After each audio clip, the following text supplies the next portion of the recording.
The Jake Asman Show will begin shortly. Thanks to all these great Patreon members who help support the show. Get your super chats ready. Jake will be here in just a moment. If you love the New York Jets, this is the place to be.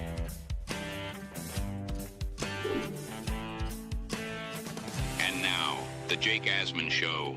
There's a new report about Tyrod Taylor and the New York Jets quarterback situation. I'm not buying it. We'll talk about that. Plus, it's the start of ASMANAIC Madness. Charles Gorman, the 1 seed. Chris G, the 16 seed in the Chicken Soup region. Voting gets underway. It's the Jake Asman Show. Let's hit it and get it started. Man, our Jets are primed to win another offseason, baby. Number one, we play with maximum effort. There's 3 elements of effort. Got burst, speed, and finish. If I don't see one of those, man, you're a traitor. Go play for somebody else. Win, lose, or draw. The one thing you're going to say about our defense, using the fight. That's an ass kicker. We bleed Jets green each and every day. Will the playoff drought finally end? Kings of the offseason, baby. This is what we do. At least we have Garrett Wilson. We have Brees Hall. Please subscribe and hit the like button below. Super chat, baby. Cut the line. We have Sauce Gardner. We have Quinn Williams. Prepare to be underdogs. Now it's time to talk all things New York Jets. It's the Jake Asman Show. Here we go. I am back from the Combine. I want to thank the Asmaniacs for your incredible support all week long in Indy. I thought the shows were awesome. Some of the guests that came on were great. Besides the Colts mascot, everything went according to plan. And for those of you curious, I have officially filed my complaint with the NFL. We are taking down Colts mascot Blue. I will stop at nothing until we ruin he, she, it, they, them, whatever Blue is, until we ruin their lives. Yes. Oh!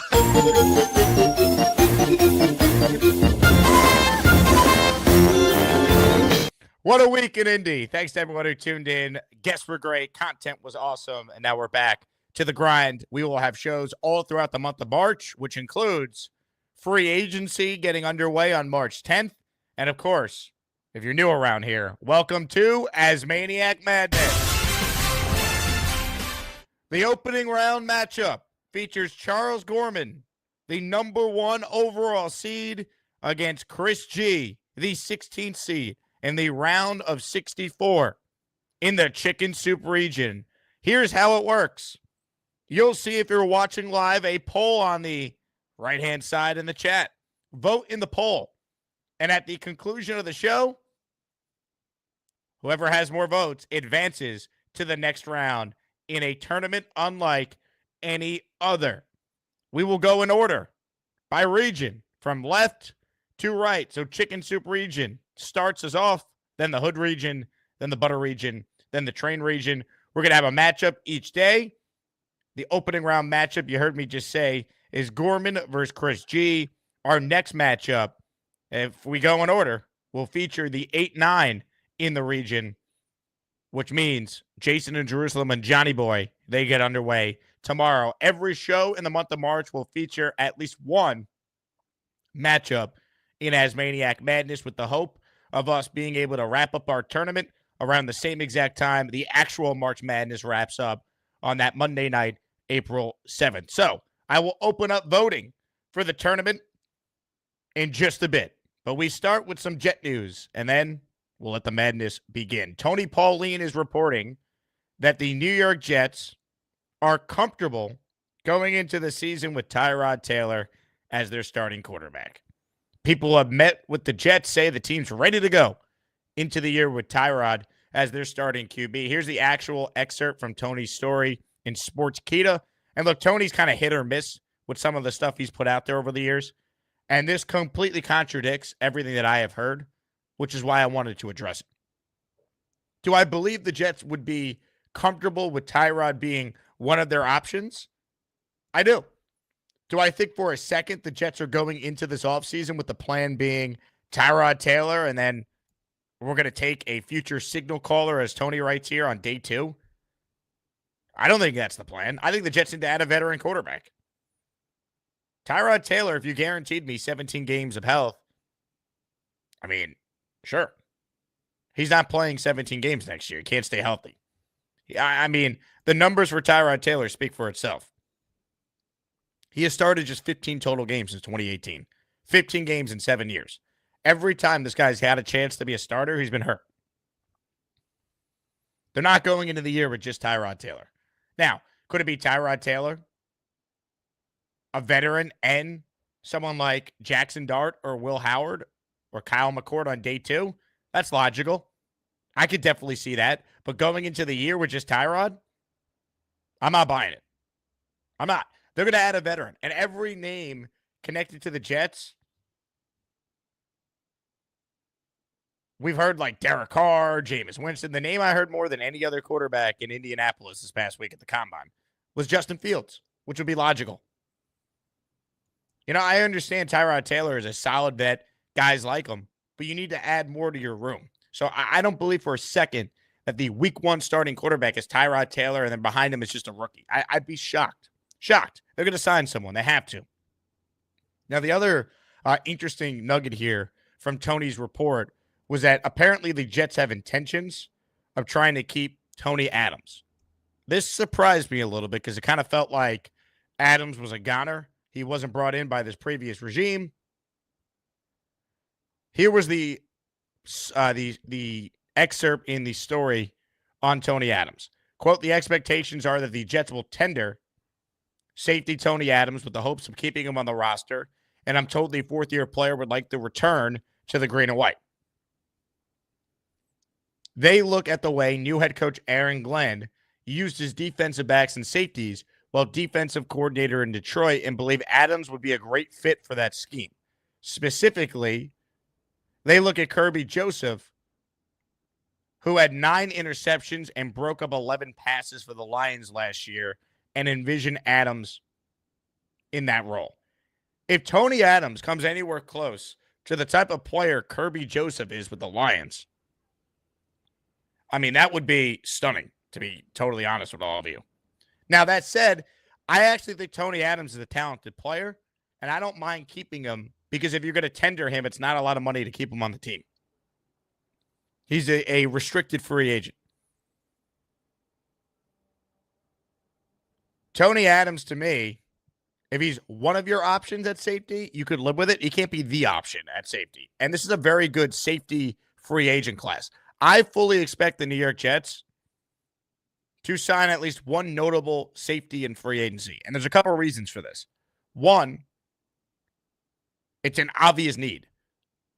Two, unlike Robert Saleh and Jeff Ulbrich, Aaron Glenn values the safety position in his defense.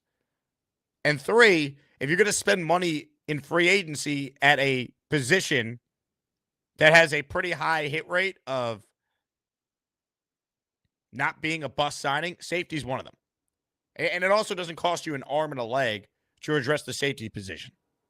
So I'm fully on board with the Jets trying to sign a safety or two in free agency in just a few weeks when we get underway on March 10th. Right? Free agency is just over a week from now. So I am 100% on board with the Jets addressing safety. I mean, there's guys like Justin Reed, Javon Holland is out there. Like, you go down the line, if you're going to need safety help, this is one of the positions that you feel pretty good about. Bynum is out there, Chin, Williams. I mean, there's a good free agent group at the safety spot. So you could keep Adams, but then still try and add another safety as well. I mean, do I think the Jets are going to bring in Justin Simmons? Probably not, but he's another name that's out there too. If you're watching live right now, hit the like button. We made the announcement yesterday. We revealed the winners of the 16th ASMANAIC raffle, and we're getting right back to work. Raffle 17. The top 3 prizes include a signed Curtis Martin helmet, a signed Darrelle Revis helmet. First time we've given away a Revis Island item in a raffle. And our third place prize, a signed Don Maynard helmet. Hall of Famers only, baby. Gift the membership to be entered. David Atkins is in our next raffle with 1 gifted membership. David, thank you very much. It's almost that time, folks, to open up the phone lines and, more importantly, to open up polling in our first ever ASMANAIC Madness matchup. Here's how it's going to work. We're going to take a quick break, and when we come back, voting begins as it features Gorman and Chris G going at it in our opening round in the round of 64. ASMANAIC Madness gets started right after this. Ladies and gentlemen, fellow Americans, and Jets fans everywhere, today we come together to discuss the one ASMANAIC who embodies the spirit of determination, loyalty, and unity. Whether it's rooting for our beloved New York Jets through thick and thin, or tackling the toughest problems head on, Johnny Boy fights with everything he's got, and he intends to tackle ASMANAIC Madness head on. He's the kind of guy who doesn't just face obstacles, he demolishes them. But our champion isn't just a fighter, he's a family man. He's raising his children to share his love for the Jets and the Jake Asman Show, teaching them the values of loyalty, perseverance, and the importance of staying informed and engaged with the world around them. Johnny Boy is a deep thinker, but let's not forget, he's a lover of his family, his country, and yes, even his critics, because he believes in unity and understanding. When it comes to solving today's problems, Johnny Boy is nothing short of exemplary. His love for this country is unmatched. He believes in the American dream and the idea that anyone, from anywhere, whether it's the Golden Coast of Australia or the snowy expanse of Canada, can achieve greatness with hard work and determination. So, my fellow citizens throughout the ASMANAIC realm, I ask you to join me in support of Johnny Boy. Let's make history together and show the world what it means to be united, to be resilient, and to believe in something bigger than ourselves. Vote for Johnny Boy, and let's make this campaign one for the ages. You know, interesting. We're starting to really allow political commercials on the show for ASMANAIC Madness.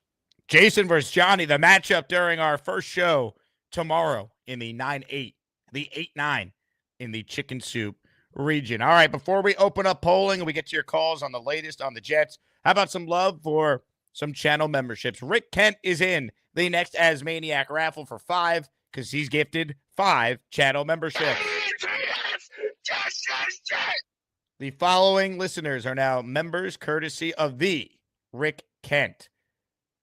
King Twister 8, Sea Lamb, The Turtle, Sonny Crockett, Jerry Moore, and MJ all receiving memberships. Ladies and gentlemen, the big fella is also in our very next raffle. He gifted 1 channel membership, so big fella is in ASMANAIC raffle number 17. On that note, comments, questions, super chats, we'll cut the line, and I'm excited to say 2025 ASMANAIC Madness starts right now. Hit it, Jim Nance. It's time for ASMANAIC Madness. Who will cut the nets down as the top ASMANAIC for 2025? Some of you don't even care, but we do. Let's get to it.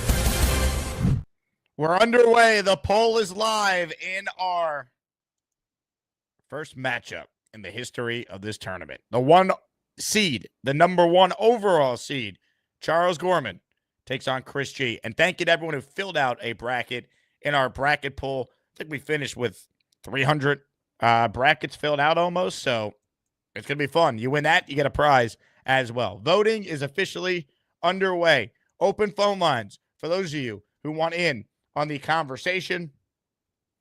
Super chat from Johnny Boy, who says, a vote for Johnny Boy is like the air you need to survive.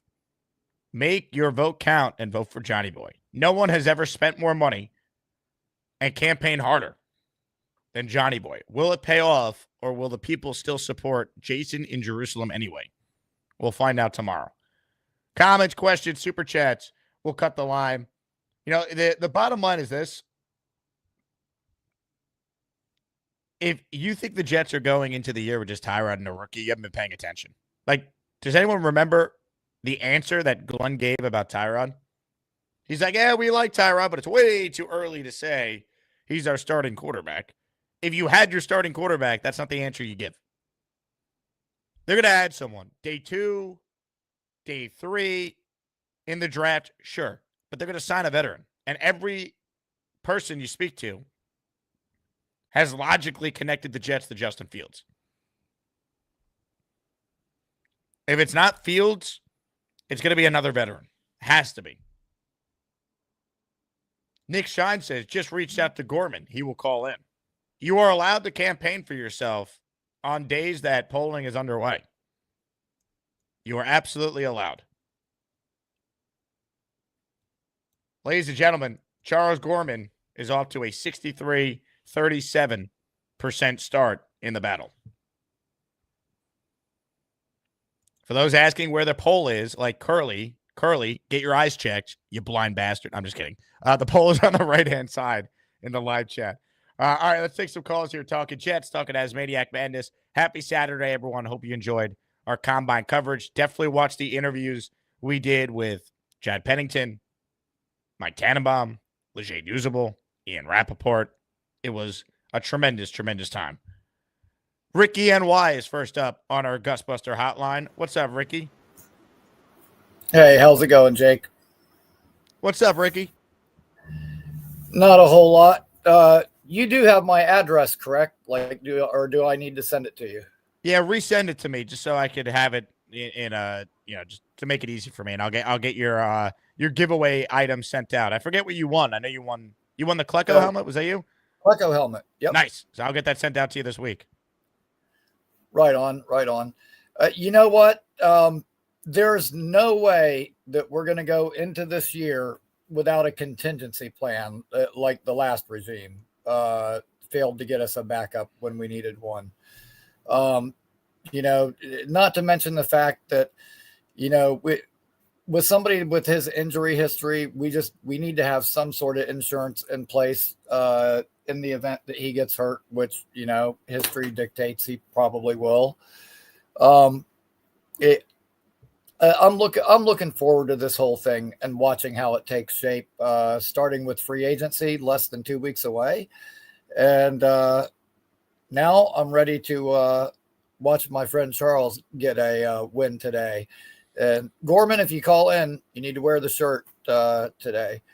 And he knows what I'm talking about. But at any rate, yeah, man, I'm also anxious to see how this bracket unfolds because I think there's going to be some real upsets in this bracket as it keeps going. So everybody vote for Charles today and vote for Dave Briga.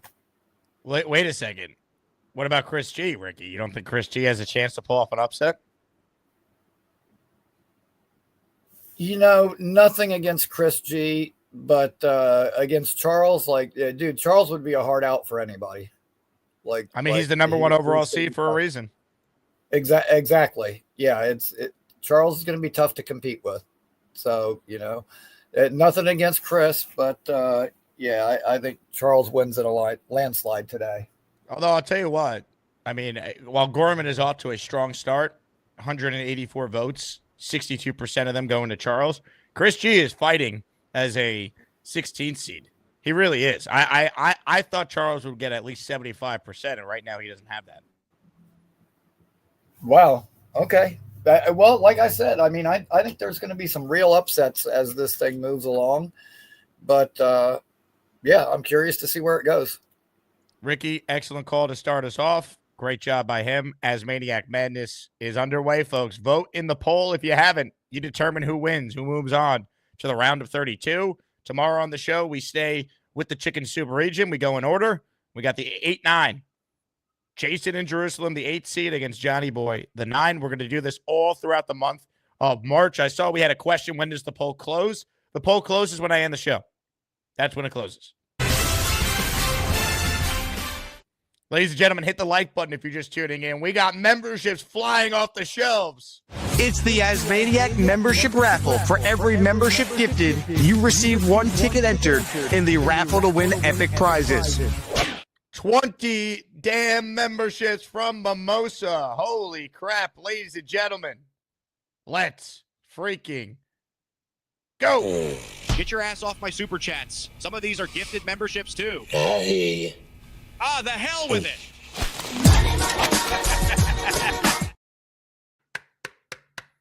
Haven't worn my helmet in a week. Time to strap up. We got 20 names to call out. Ladies and gentlemen, the following 20 of you are now channel memberships courtesy of Mimosa, who has 20 entries in the next Asmaniac raffle.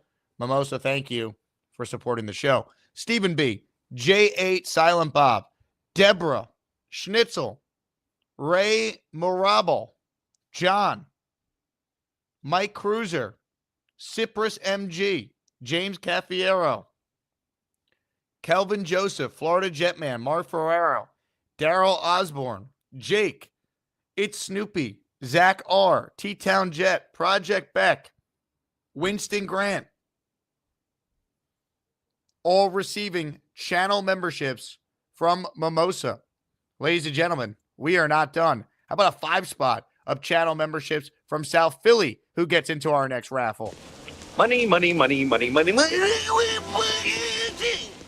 Kenneth N., Kerrigan, Broadway Scott, King Sario, Ray Perez, all receiving memberships there from South Philly. One more membership announcement, then we get back to your calls. Vinny has gifted 1 channel membership.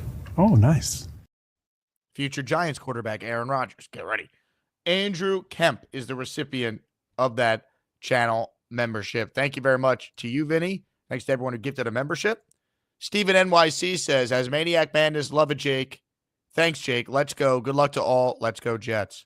Ladies and gentlemen, a holy bleep from Rick Kent. Rick really wants himself a raffle prize in this one. 20 memberships from Rick.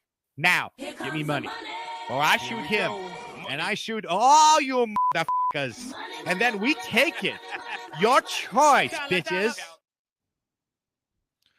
Ladies and gentlemen, 20 names right here, right now. Matthew Wright, Curse Dog Jif, F. Hassan Reddick, Alexi, Dallas James Santana, Paulo Sao Paulo, D-Rock NY, B. Saez, YM the Jet Fan, TH3 Entertainment, Travis, Joe Bonesy, Zach Rosenberg, 2025 lacrosse goalie, Just Endure the Suffering, Sean 24, JK, Norm Go Jet Yourself, Jason Del Monte, Johnny Cards, Hank G, all receiving channel memberships.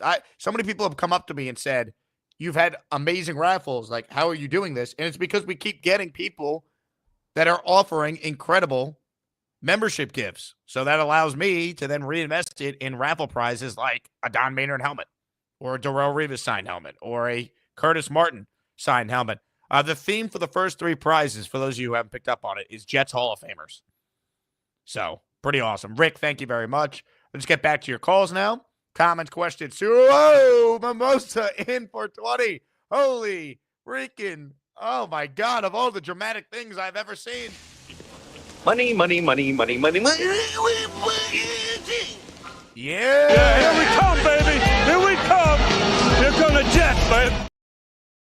20 more names from Mimosa. David A., Robert Fandle, TriStar Jet, Drub Capra, Tony Alvarado, Joey R. By the way, if you haven't yet received the membership, the only explanation is because you're not subscribed to the channel, you didn't like the video, or you didn't turn on gift receipts. Everyone's getting one tonight. You could feel it. I smell memberships falling down from the sky. All right, I might smell a 4-win Jet season, especially if the plan is Tyrod Taylor and a rookie, which it's not. But I definitely smell memberships today. Tony Alvarado, Joey R., Eastack Fishing, Steven Alvarez, James Rouse, Adam Page, Joshua Langley, John Stelly, Enoch Forte, Flight Boys 2.0, Alfredo Sales, Stephen Hendel, Jose Duran, Gilbert Farmer, NY Jets 8, all receiving a channel membership. Those are from Mimosa. All right. Let's get the calls now. Whoa, V-Man. Where have you been, V-Man? You've been sleeping through the whole tournament. You even know you're a 2-seed, V-Man? I'm going to get to you. I see V-Man's on the line. I'll get to him. Vinny gifted a channel membership. Somewhere in there, I might have read it. Jets Johnny, who's facing Allen in the opening round. He's in on the raffle. Oh, nice. I might never be able to get to the actual show. We got all these memberships. Here we go. Vinny's membership went to Dan C. I just found that. Now, these are from Jets Johnny. Jets Johnny's memberships, NYC Camper, Notorious, HAN, Chronicle, Yapples, Fonz, and Mark, all receiving channel membership. Ladies and gentlemen, we're not done. Holy bleep. Kevin Hayes in for 10. I guess people really want a Hall of Fame item, huh? Let's go, man. Keep it rolling. Money, money, money, money, money, money. Kevin Hayes, you're in for 10. Relentless SJC, Jonathan Cassiano Sr., Cartman, Jet Flight Pan, John Gilgert, Rain Witt, Tuon Hyen, Thomas Currieri, Dan NY, Jason Picker. That's Jason in Jerusalem getting a membership before his matchup tomorrow. Let's go, man. The gifts won't stop. I'll tell you what, I will add another prize to this upcoming raffle. So you'll find out what that prize is tomorrow after we've gotten this many memberships. Unreal. All right. Wow. Thank you, everyone. That's incredible. Hit the like button if you're just tuning in. Comments, questions, super chats. Cut the line. Let's get to some calls now, shall we? ASMANAIC Madness is underway, and joining us on the line, first up on the Gusbuster Hotline, is the 16th seed competing right now against Charles Gorman, Chris G. Hello, Chris. How's it going, Jake? Chris, how we feeling, man? You're battling right now. You're in this. I'm feeling great, man. Shout out to all the people in the chat who are voting for me, man. You know, it feels amazing to be a part of this, you know, the Jake Asman Show community. And, you know, a vote for me is a vote for Jets fandom. So if you don't vote for me, you hate the Jets. What are your thoughts on those saying, well, Charles might fart his way to victory in this tournament? You know, who wants to be in a room with Charles when that happens? Nobody does. They all talk about how he farts, but no one wants to be around him when it happens. His room probably stinks. You know what? You make a salient point. Joining us right now to talk about his matchup against Chris G is...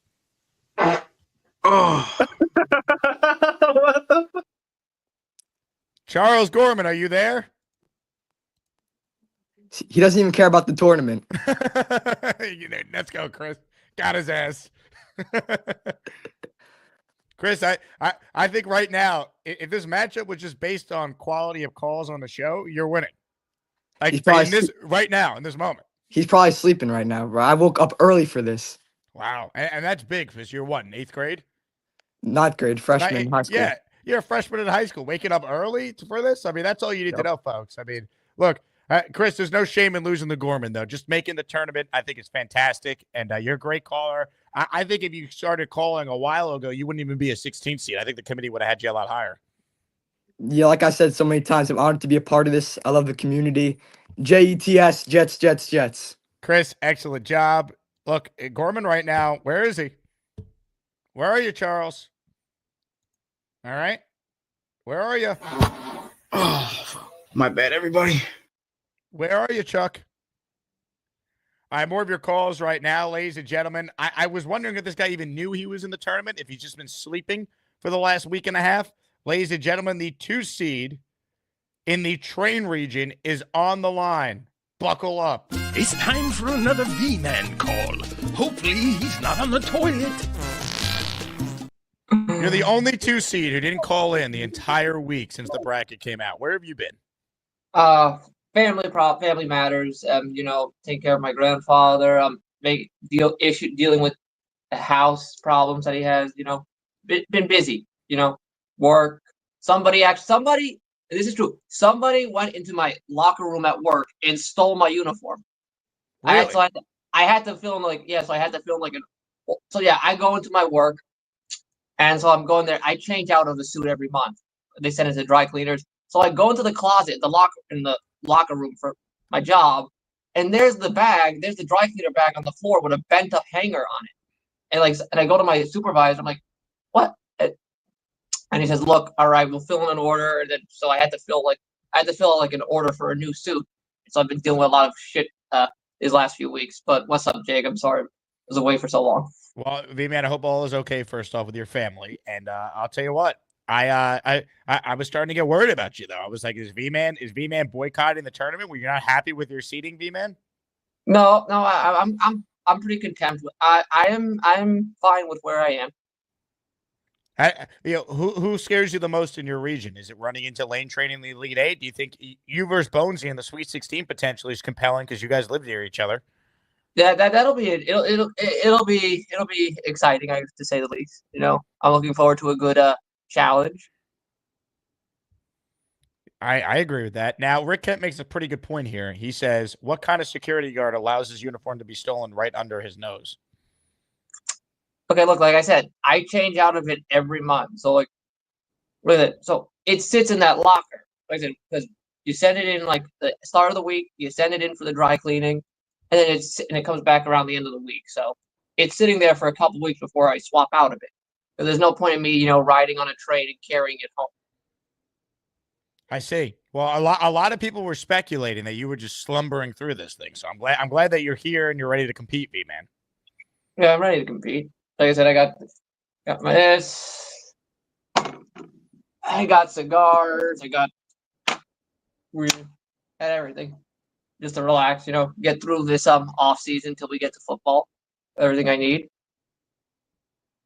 But let's actually talk about football. I don't think the Jets are gonna go into the season with just Tyrod. That would be like ridiculous. I mean, especially with someone who said you have, like I said, you have the coach and Aaron Glenn who has a scouting background. You have a GM, like I said, they both understand it, and especially with a GM in Denver, who is from the Denver organization where they've had quarterback problems for years, and saw firsthand what it's like, post Peyton Manning era, where they were just like struggling and wandering aimlessly through the dark to find themselves a quarterback. He understands that better than anyone else, that you need to have a strong, solid plan set up for the quarterback position. Look, if they go into the year with Tyrod Taylor and a rookie behind them, unless that rookie is excellent, this team is going to be awful next year because Tyrod's not going to stay healthy, and they're not going to win games with incompetency at quarterback. No, I have no problem with Tyrod's ability. It's just, I agree, it's the availability that's the concern there, because if he takes one bad hit, is he going to be able to get back up from that?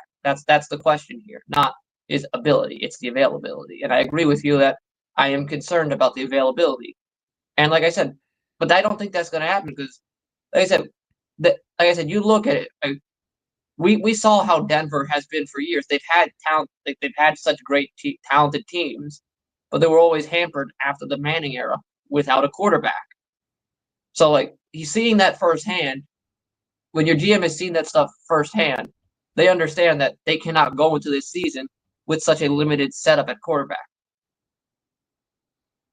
Yeah, I mean, look, I hope to God the plan is not Tyrod and a rookie, especially if that rookie's not Cam Ward or Shador, who are the only like two quarterbacks that have first round grades. If the plan is Tyrod and then day two Jackson Dart or Will Howard or someone of that ilk, Tyler Shuck, just unless those guys are awesome, which is highly unlikely as rookies, they'd be awesome.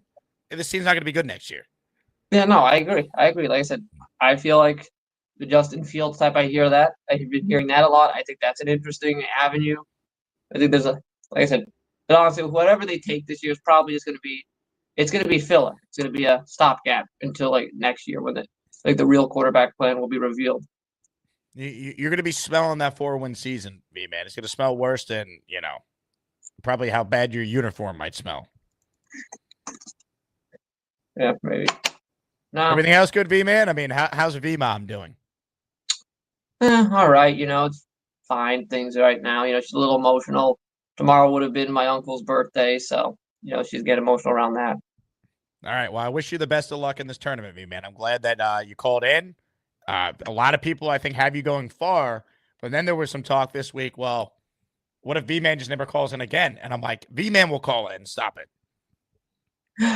To quote Douglas MacArthur, I have returned. Ladies and gentlemen, now that is a V-Man call. That's the end of that V-Man call. Now he can go back to sleeping. All right. V-Man, he's here. Ladies and gentlemen, some super chats here. I want to address this. Man with a Rake says, amazing how much folks enjoy flatulence. Not as much as you thought, though. Right now, Charles Gorman, almost 300 votes have been cast. He has 64% of the vote over Chris G. That is not a blowout. I don't think it's a blowout at all. You're tuning in. The way to determine the winner in ASMANAIC Madness is you vote in the YouTube poll. Each day in the month of March, we're going to have a new poll for every show. One matchup a show. Opening matchup is Gorman versus Chris G in the Chicken Soup region, round of 64. Tomorrow on the show, Jason versus Johnny, the 8th seed, Jason in Jerusalem, against the 9th seed in the Chicken Soup region, Johnny Boy. I also have some breaking news I want to share. So if you look at the regions, right, Chicken Soup region, you'll see we're going in order. The matchup Monday morning, the first show of the day, JJ versus June the GM, and then the afternoon show will have Big Fella versus Paul Faz. We're going in order here, from left all the way down. JJ is a 5 seed in the region, and he has not called in weeks. But he did comment on one of my videos a few short days ago. How will this impact voting? JJ commented, I have retired from the show. That's why I haven't called in. Good luck to June the GM. Hope he goes far in the tournament. JJ is claiming he has retired from calling into this show. I don't believe him for a second. But that is why we apparently have not heard from JJ. So, could June pull off a 12-5 upset? There's usually a 12-5 upset in every March Madness. Will we get a 12-5 upset in ASMANAIC Madness? Big fella, Scott is the prime suspect for the uniform heist. He might be. Vinny checks in. Chris G, good fight, man. I had your back. Nick Shine. Stolen work uniform. Gator as V-Man caller incoming. Mother effing Chew. LFG Grasso. Chris is putting up a fight. You got to respect it. Vinny says, can anyone else not see the poll? If you need to see the poll, refresh your browser. I mean, that's the best way to do it. Once you vote, it goes away. So then you got to refresh if you want to see it again. We now have hit over 300 votes. 64% of you are riding with Charles Gorman.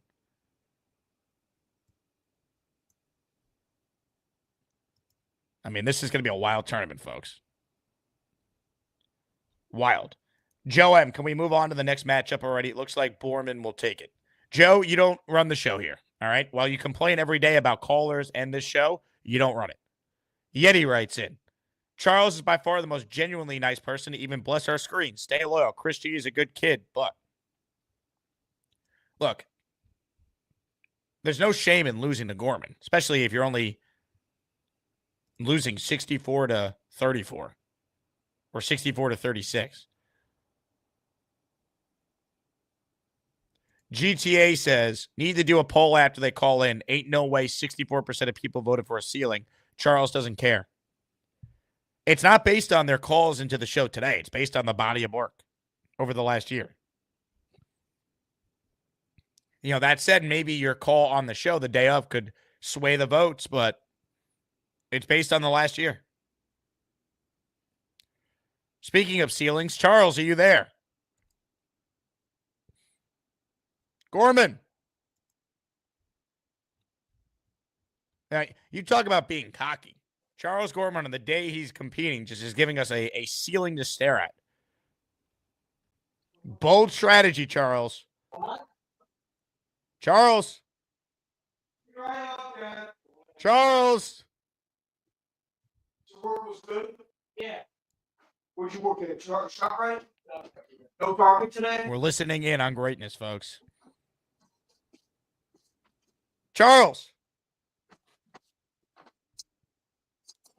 He's alive.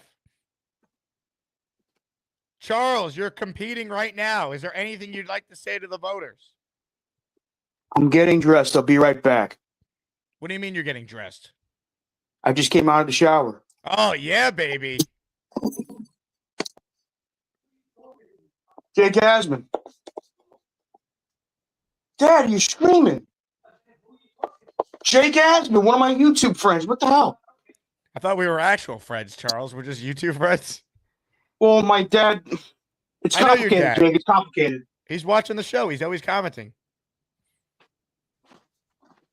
My dad's in the bathroom. Tell Dennis we all say hello. I'm sure he appreciates that. That damn shirt. There we go. Hey, Charles, what is it going to take for us to go from YouTube friends to actual friends? Well, once we hang out more. I mean, we've hung like out we before. should have on that bowling night. I know. I couldn't make it, though. I was unavailable. I'm not blaming you, Jake. You got mouths to feed. I get it. I got mouths to... Oh, I really don't... I only have one mouth to feed. It's mine. Jake, you know what I mean. I actually don't. Can you explain? You got people to support, i.e. yourself. You got mouths to feed, i.e. yourself. You got bills to pay. Life of a hardworking citizen. I see.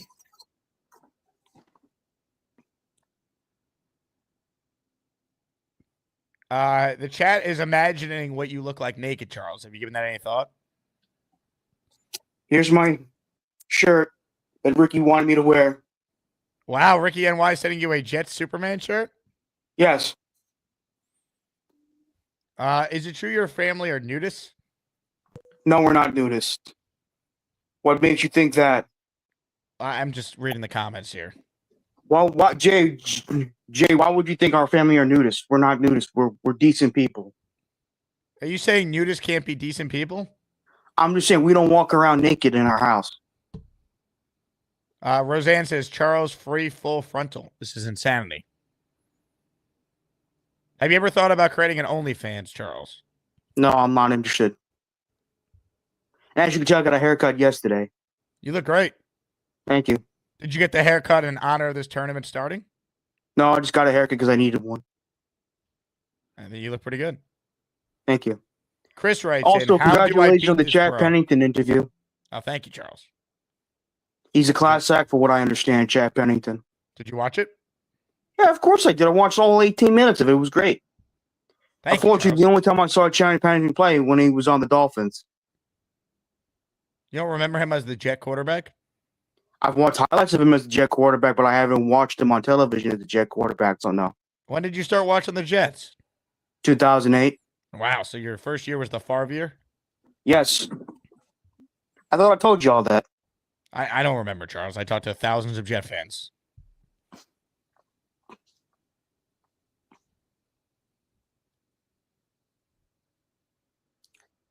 So, am I winning this thing so far? What are your thoughts on Leon calling you Borman instead of Gorman? Well, that's not what your mom said to me last night. Got his ass. Boom. Boom. We were doing some crazy erotic stuff. Charles, there's 325 votes cast. Now, mind you, 98% of my show does not see the show live. So it's only the people that are watching live that get the vote, which is why if you're matched up on a day, the Jets sign a free agent, and I'm going live reacting to that, and we're doing a matchup, guess what? That could influence the vote. So right now, though, Charles, you're up 64% to 36%. It's been pretty steady there. People have, I think, for the most part, cast their vote at this point that are watching the show live. Your thoughts on that output right now? You feeling good that it's going to hold up?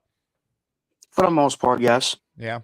Now, looking ahead, you're going to face the winner if the scores hold of the Johnny Boy Jason matchup tomorrow on the show. Your thoughts on who wins this? I say Johnny Boy takes it. No disrespect to Jason in Jerusalem. Johnny Boy, I'm a huge fan of his. Good guy. Has a unique sense of humor. Good family man. Good husband. I'm sure he'll take it. How do you know that he's a good family man and husband? Jake, come on now. You should know better than this. Well, just because he has lots of kids doesn't make him a great husband or family man. I know that for a fact, Jake. I know that for a fact. Do you? Yes. Okay. Big fellow with a super chat. He says, Charles, get off the bet. My lawyers will be calling ASAP. This is gimmick infringement, and I will not stand for it. Is that the lawyers of Hagen and Dots? You a Haagen-Dazs guy, Charles? Yeah, they're pretty good. Yeah. Charles, stand by. I have some business to attend to. Felix is in our next Asmaniac raffle. He has dropped a 5-spot of channel memberships. Felix Campos, he wonderful, wonderful guy. He gives a lot of gift memberships and loves the Jake Asman Show. Take the money. Thank you, Felix. You have a chance to win a signed Curtis Martin helmet, a signed Darrell Rivas helmet, a signed Don Maynard helmet. And the following 5 people just received memberships from Felix. Blitz got beats. What up, Blitz BK? Modalist VJ4, Meadowland Swamp Thing, Tony S, and Joe M. Mr. I Complain About Everything, Joe M, receiving a channel membership. Felix, thank you. Gorman, set the scene for us. What are you doing today? Assuming you pick up the victory here, what are you going to be doing to celebrate your round of 64 win in the opening matchup? I may go out, walk around somewhere, do my thing, you know.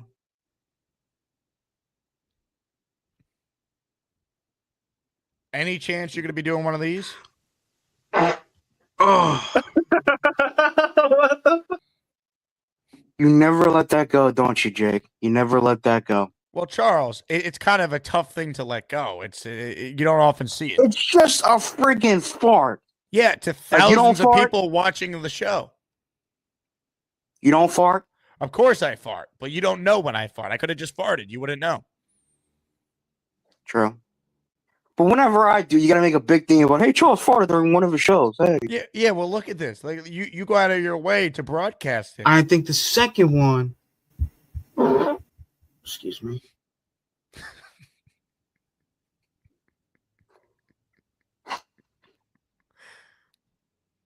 If you win this tournament, it's going to be because you farted your way to victory. You don't think I had something to do with it? If I win, it's got something to do with the people, not because of my ass. Yeah, but the people will be voting for you because of your ass. Well, I guess I got a fine ass then. That's one way to put it.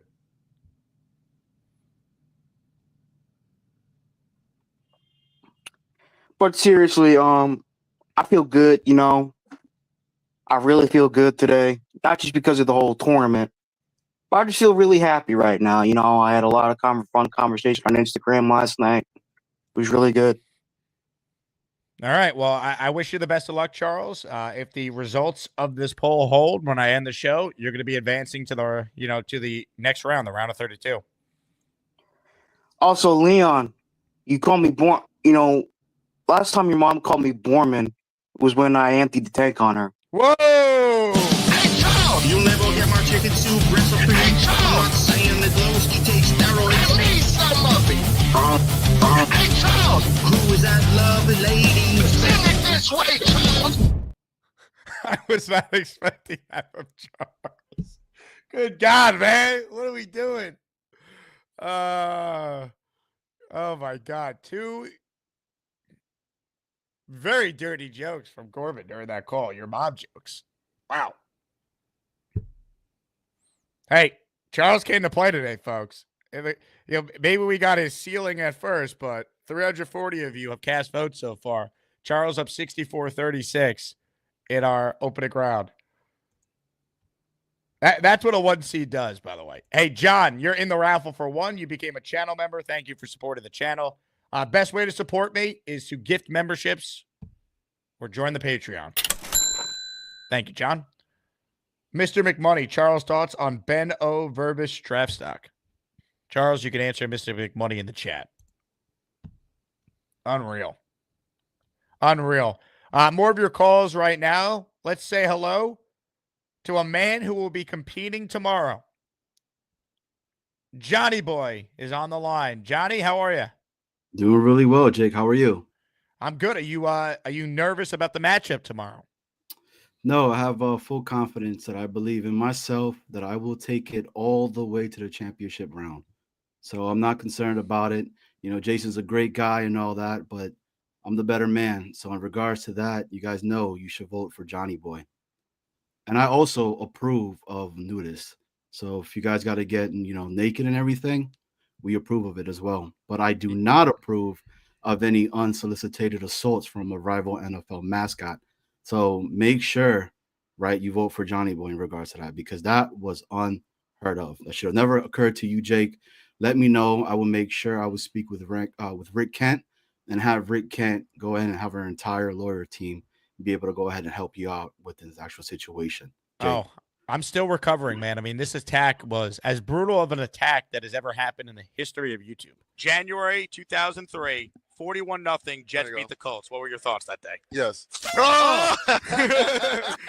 Just kidding. We love you. Football's family. Rough guy.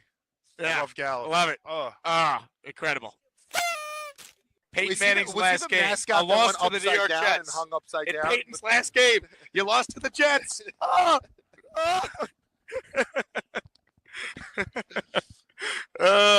Blue just attacked me. Where's Ian Rappaport? I need to file a complaint with NFL security. Where's Rap Sheet? I need to learn how to file a complaint with security around here. Blue, you're sick. You're sick, Blue. All right? You'll hear from my lawyers, Rappaport style. That was assault. Oh, here. Where's Goodell? Oh, my God. Blue. You're sick.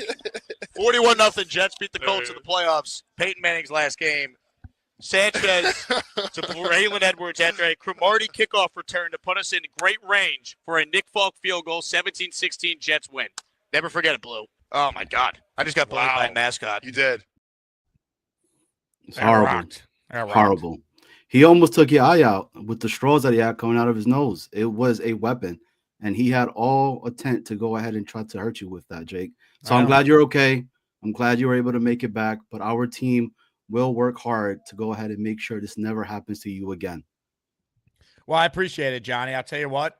The matchup tomorrow against Jason is going to be fascinating because you're both excellent callers. That's what an 8-9 is supposed to be, evenly matched. And may the best Asmaniac win. I agree. And first and foremost, again, thank you so much for putting this. And I want to say thank you to everybody that is voting, even to the individuals that have said to myself that, you know, they don't want to vote for me. I still appreciate you. Just know that if I do win this whole thing, I am still going to be here to help you guys out, no matter what. Us, our whole campaign team itself, myself, ISU, Knob, Clancy, Jay, Rick, Infrared, we are working hard every single day. And when I'm talking about hard, we are the guys that empty our tanks. Let's be honest with it. All right, Jake. So again, vote Johnny Boy. We're here. The ASMANAIC Madness has began, and hey, my commercial is one of them, like the best, bro. So appreciate you, Jake. Again, vote Johnny Boy.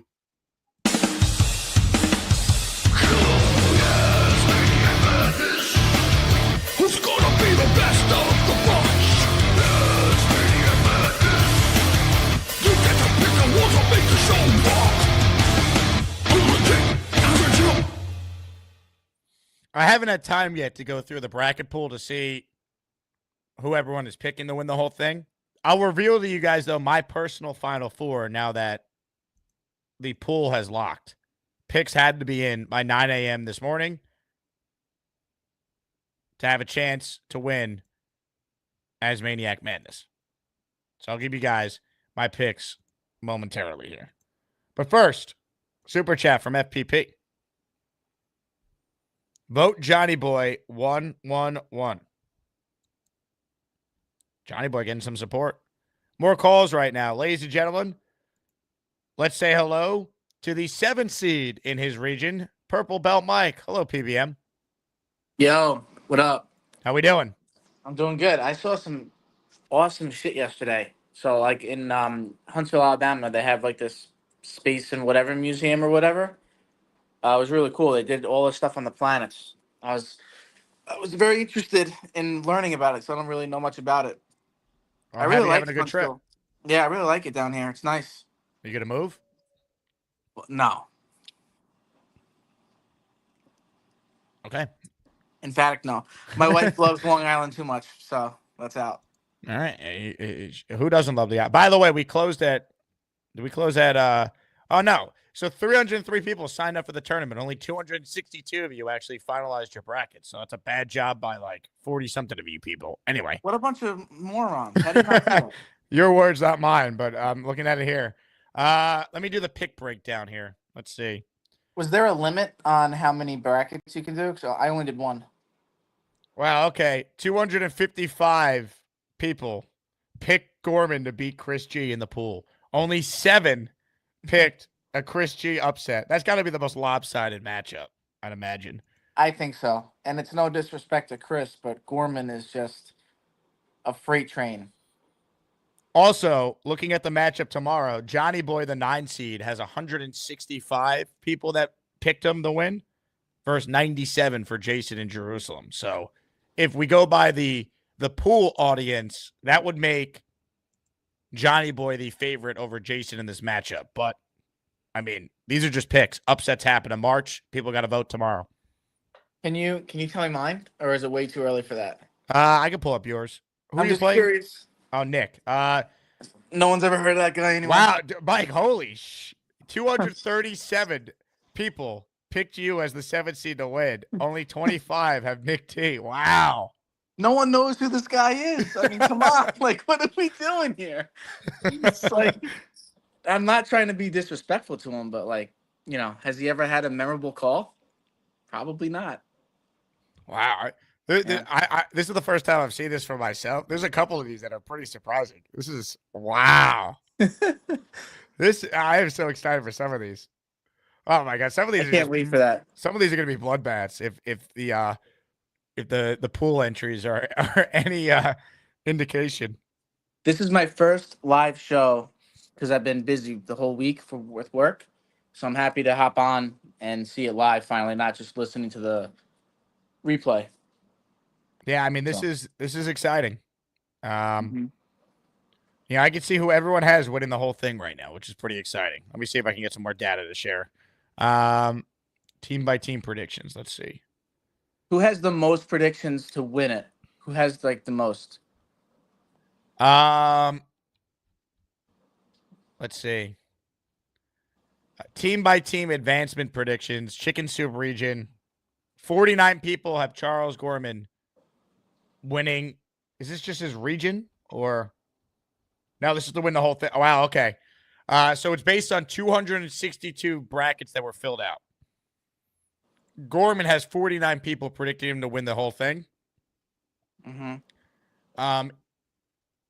11 people have Beastbreaker winning the whole thing. 12 people have King Lowski winning the whole thing. 2 have the big fella winning the whole thing in the Chicken Soup region. In the Hood region, 5 people have Cheats Fan cutting down the nets. 6 people have David T cutting down the nets. 1 person has Neil winning the whole thing. 4 people have Castro winning the whole thing. Bobby Midnight, 17 people have him winning the whole thing. Gary, 19 people. Wow. Mikey Midnight, 52 people winning the whole thing. Mikey Midnight is the person that more as Maniacs have cutting down the nets than any other car. Wow. More than the Lane Train. I am surprised. Lane Train's got 41 people predicting him to win the whole thing. This is going to be some tournament, man. This is awesome. This is better than March Madness. This is awesome. Mike, you're the man. Have a safe trip back. Peace. Purple Belt Mike, check it in. Yeah, I have some data. We'll go through it over the course of the next few shows here, in addition to whatever Jet news we get. Now the combine's in the books. The next big Jet day is going to be that. Well, you know what? They could get some extensions done this week. Maybe they get something done with Sherwood. Maybe we get some news on CJ Mosley. But March 10th, so 1 week from tomorrow. Or 1 week from Monday, I should say. That's when free agency gets underway.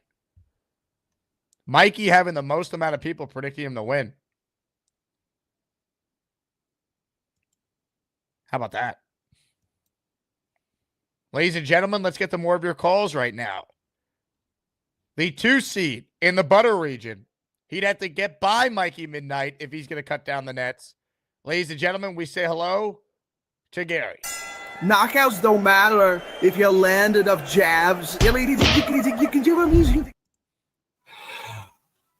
Yeah, that's not going to be easy. That's not going to. But right now, it's not Mikey. It's South S right now. So my first matchup is South S. By the way, for what it's worth, Chris G just gained a point on Gorman. He's only trailing 63-37 now in voting. And how many people have voted?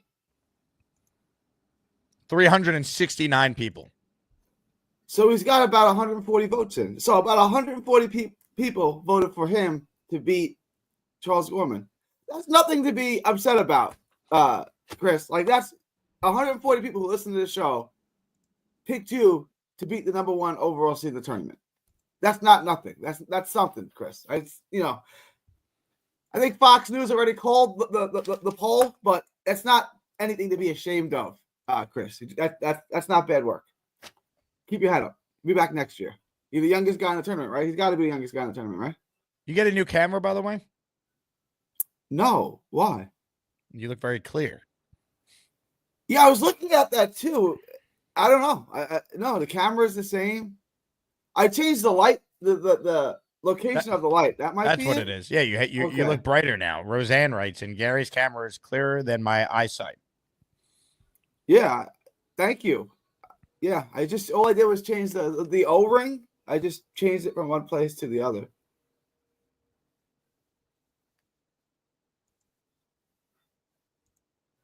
Now you guys can see me in high def. Rick Ken says Gary looks filtered. No filters. This is the real deal. All natural. Chris did good. I think Chris did well. He'll be much higher next year, right? Like, he's someone to keep your eye on. And PBM. I'm clicking on your matchup, Gary. Let's see who you picked here. I'm going through your poll right now. Let's see your bracket. Look, I know the committee did a hell of a job, but do you realize that 88 people picked someone from my region to win the tournament? Like that. It's that tells you your region. My bracket, my region. Well, it's murderer's row. You have the bracket of death. You're in the bracket of death this year. Yeah, it's not easy. It's not easy. I'm going to reveal right now my final four. You ready for this? Yeah. My final four: Gorman, Lane Train, Neil, Mikey Midnight. Mikey is Cowtown Gary. I appreciate that. I am Cowtown Gary. Gary's going to go further than any other Texan. I hope so. There are 2 other Texans in there, kind of Texans. But no, I think that's a fair Final Four. Mikey has the most votes to win, right? At 52. More people pick Mikey to win the whole thing than any other. Gorman. Yeah, Gorman, person. Chiefs fan, anybody. Lane Train. Yeah. Now, for what it's worth, I have Charles versus Mikey in the final, and I have Mikey beating Charles to win the whole thing. Charles. I got Mikey. You got Mikey, you said. I have Mikey cutting down the nets.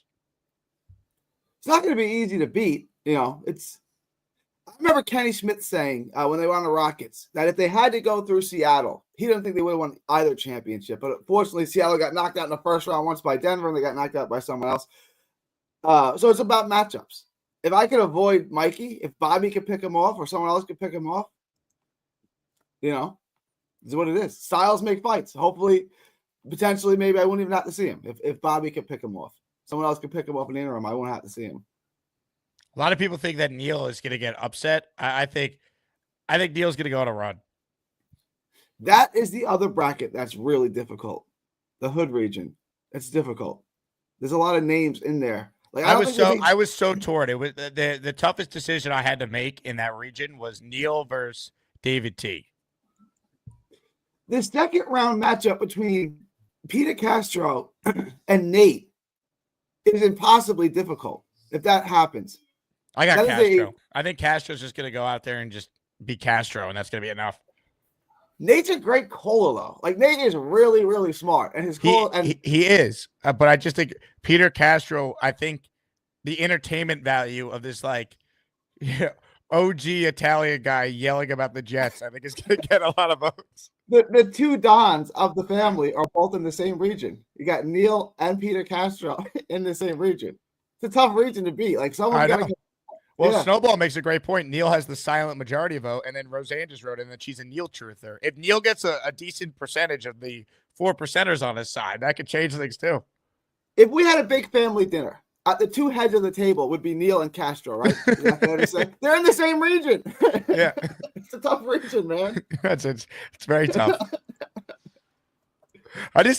So you know the one of the funniest parts of my week in Indy was people coming up to me like asking about this tournament, like how it works, and like I had to explain to them that like what ASMANAIC Madness was. Like people just cannot believe this is a thing. Like there's no radio show or YouTube show that's pulling off something as original and unique as this, and that's a testament to everyone who watches this show. Even if you don't call, but you watch, even if you never comment live, which is most of you, like. The fact that we could actually do this, we did a Selection Sunday show that had 3,000 views, which is more than a lot of YouTube shows get on actual content, is insane. And by the way, Charles's call today really helped himself there. The two mom jokes, and then him saying, "I was doing erotic stuff with your mom." That's one of his best moments, and he got it right in the tournament. Well, it started off rough though. You know, he wasn't there.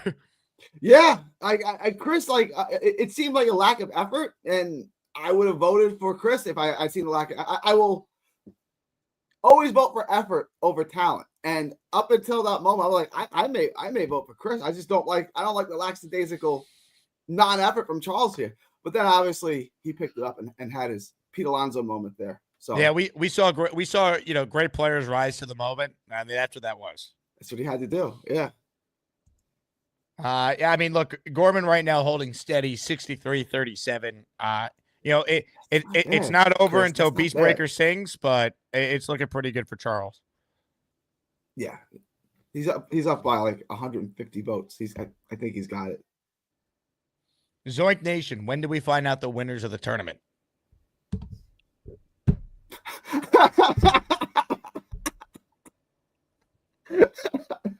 I can't explain the rules to people anymore. It's very easy. You watch the show, you vote.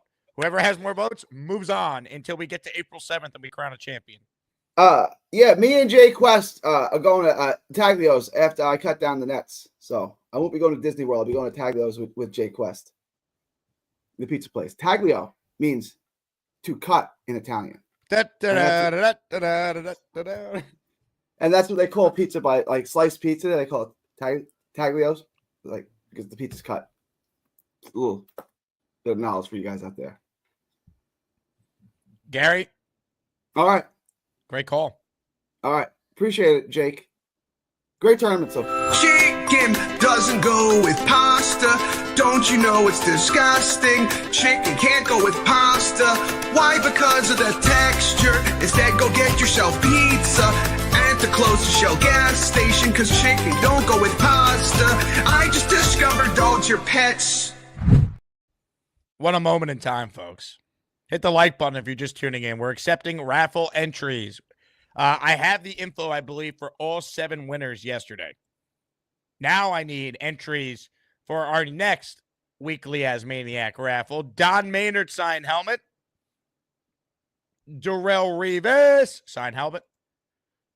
Curtis Martin signed helmet. Hall of Fame theme ASMANIAC raffle. Find me the show that's giving you these prizes on a weekly basis. By the way, now that the combine's in the books, we are seeking advertising on this show. We got some open slots now for the month of March into April, which, if you're new around here, March and April are 2 of the highest off-season viewed months in the history of the show. You got free agency and the draft. Jets are obviously going to be in the mix in both, especially the draft with the 7th pick and a lot of rumors of quarterback. So if you're interested in your brand, your business, advertising on the show, email me, asmanjake@gmail.com. Even if you're a small business, we have different plans and packages for all sorts of businesses. And please, please, please, everyone, keep draft night open if you live in the tri-state area. I am in talks with some places about an ASMANIAC draft night party. So I'll have more info hopefully this week on details there. It's going to be wild. I'll leave it at that. Comments, questions, super chats, cut the line. Jason Picker, Jason in Jerusalem. Where would Blue get ranked, and how would he do? I would hope the Asmaniacs would vote out Blue immediately if Blue somehow made this tournament. Yes.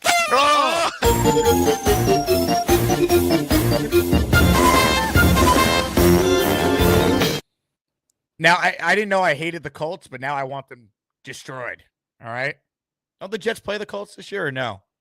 No, that was this past year. Yeah, I want them dead. By the way, I think we broke some news when I was in Indy. Jets-Jaguars is going to be the game in London. Watch out for that.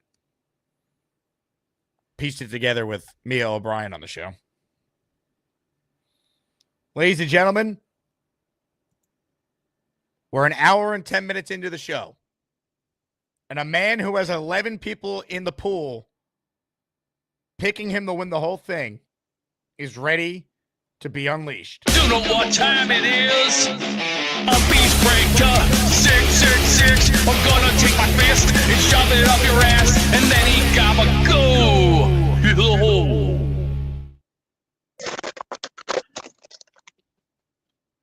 Good morning, ladies and gentlemen of the grand jury. I'm going with Chris Grasso. That's my pick. I like the kid attitude. Don't worry. Oh, to all the little Brigga butt kisses, you're gonna be sorry you wish the day you never walked the face of the earth with me. Just remember this: after I'm done with him, the next person that comes on the list, there's gonna be a battle tank coming your way, and I'm bringing Germany, Italy, Poland, and the British with me. There's gonna be a European knockout invasion of destruction beyond the annihilation of the apocalypse, and anybody who goes up against that is gonna face terror, rage, and violence. So don't think those three words are gonna come with a foul stench. It's gonna come with an ass-kicking stench. So don't be afraid. Do be afraid of what you wish for, because I, unlike the world, I will go after the competition. And after I win this tournament, my daughter's gonna be sorry that the day she never threw me a crack in my face and tell me I'm a loser. I ain't no loser. I'm one of the most powerful men on the planet Earth today. 5'8", 272 pounds of pure muscle, pure age, and also pure athleticism. I might be big, I might be bad, but I'm gonna take your ass down. And when you go down, you stay down. Good count.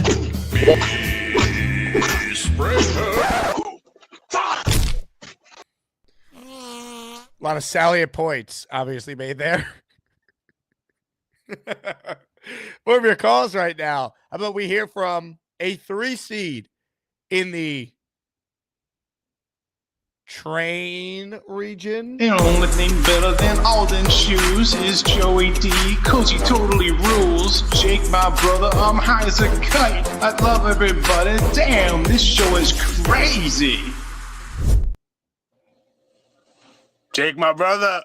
Mr. Bonesy. I made it. We were a little busy this morning. I had to make sure I got my vote in. The chat is hilarious. And I listened to Chef Kev's yesterday. I wasn't going to talk shit to Chef Kev.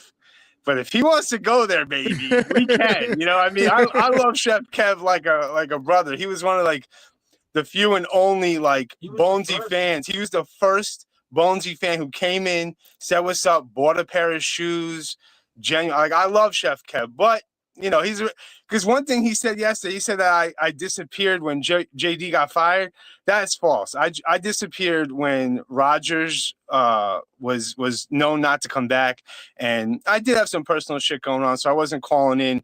I let Beastbreaker, hold down the fort and do his thing while I was gone. But you really enjoyed that last call. I saw you on hold watching with quite amusement. Listen, the only thing I'll say that I like about Beast is everything that Gator does to make him funny. When I listen to Beast talk, it's just it's like generic. I don't know. Beast, I'm not, no problems, bro. No beef. But honestly, if Beast wins this tournament, Gator definitely has to get part of the prize. Because come on. That's right. I don't know how you beat Gorman for farting on camera, though. That's got to hold some weight. Just the farts that Gorman lets out. I mean, tough to beat that. But tough. Honestly, Chris is battling, though. I thought this was going to be like 75-25. 64-36 is a respectable score. You know what's happening right now? It's out of sight, out of mind. Everyone's forgetting about, no, I love Grasso. I mean, he's an up-and-coming star, in my opinion. I think he's going to be great as he gets older. I love seeing the young Jet fans show this type of passion at that age because that's where most of us were at, So I love that stuff. But the fact it's like Gorman, he had a couple, plain bad calls, you got to say, for Gorman's standards. So I don't know, but yeah, I do want to tell Alan. Alan keeps saying in the chat that Bonesy's a nice guy, but he's not the sharpest tool in the shed. And his only reason for saying that is just because of my Joe Douglas love. And it's just like, yo, man, every Jet fan is constantly comparing us to other teams. Well, I compare us to us. I look in the mirror and I hold on to things because of how bad it's been. Like right now, I swear to God, if Aaron Rodgers goes to the Giants, I'm hoping. I said to my brother, I will buy an Aaron Rodgers jersey for whatever team he goes to, except the Giants. Well, obviously, I wouldn't get a Patriots if it was division, but that's how much I love Rodgers just as a human being, and he was my favorite quarterback growing up. So I'm a Rodgers guy. And the fact that he put his legacy on the line and came here knowing how dog shit we were, knowing there was a good chance that this would all fold like it did. I respect Rodgers. But if he goes to the Giants, I'm going to be upset. I'm going to be hurting. It's going to be hilarious, too, to see all the Giants fans immediately change their opinion on Aaron Rodgers the second he goes there. Right. Especially the radio guys, like some, oh yeah, I'm ready to eviscerate these people when I get on ESPN New York next. Get ready. I can't wait because it's just better not happen. I'm really nervous about it because this is my life. The one team I don't want, because it kind of feels like he's in New York. He wanted to be here. The fact that Rodgers, even that little clip of him saying, "Yeah, I just want to go to a team that wants me." Call me a pussy, but that was breaking my heart, man. Like him saying that, it's just like I'm like, yo, Aaron Glenn and Mooj, you guys better have your balls are so big. They better be bold. You better be killing it. You're gonna let Rodgers walk across the town, and if you for a second think that Aaron Rodgers goes to the Giants and doesn't succeed, you're not a Jets fan. This is us, man. This is what happens. So before I'm not going to even get upset about it unless it happens. But I am worried. I am worried about that. But Allen, man, you got to shut up. I'm not the sharpest tool in the shed. Sure, buddy. You got it, bro. Whatever you say. And you're not the longest tool in the shed, all right? Bonesy, I'm glad you're called again, baby. I mean, we needed you. I just got to shout out Chef Kev. Appreciate the love. I mean, that first round matchup of Kevin and Snowball is like, you don't understand. They both came in and both bought pairs of shoes off me. So, like, I literally had to flip a coin. I swear to God, Chef Kevin won before he even shouted me out. And I have Chef Kevin taking this guy down.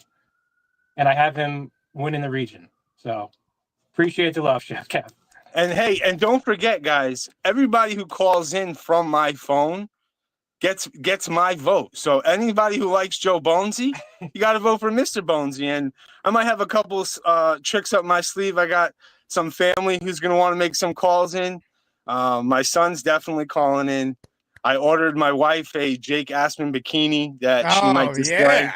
I'll tell you what, if Mrs. Bonesy makes her show debut during this tournament, that could maybe influence. If we get V-Man versus you in the Sweet 16, that maybe could be the deciding factor. Listen, I'm gonna have to pull out some stops after seeing how hard Johnny Boy's campaigning. It feels like Kamala a little bit. He's pushing real hard, but I am voting for him though. I am voting Johnny Boy. He did get me, but He's got to relax a little, my guy. I'll say this: your region fascinates me because I think Lane's the favorite, but I really think Robert C. If he could get by Rick Kent, Robert C. might really propose a challenge for Lane because Robert C. is a wild card. You never know what you're getting. I mean, Robert C's voice when he sings might be some of the nicest tunes I've ever heard. It's like pure beautiful. Also, Jason in Jerusalem wants to know, why are you voting Johnny Boy? I'm sorry, Jason. Me and Johnny Boy go way back. There's nothing like when you meet somebody in person and can give them a real hug, man. So maybe if you make one of these parties or you make the trip over or I get to have a combo and chill, your calls are good. Got to say that. But I'm sorry, man. Johnny Boy does have my vote, buddy. I apologize.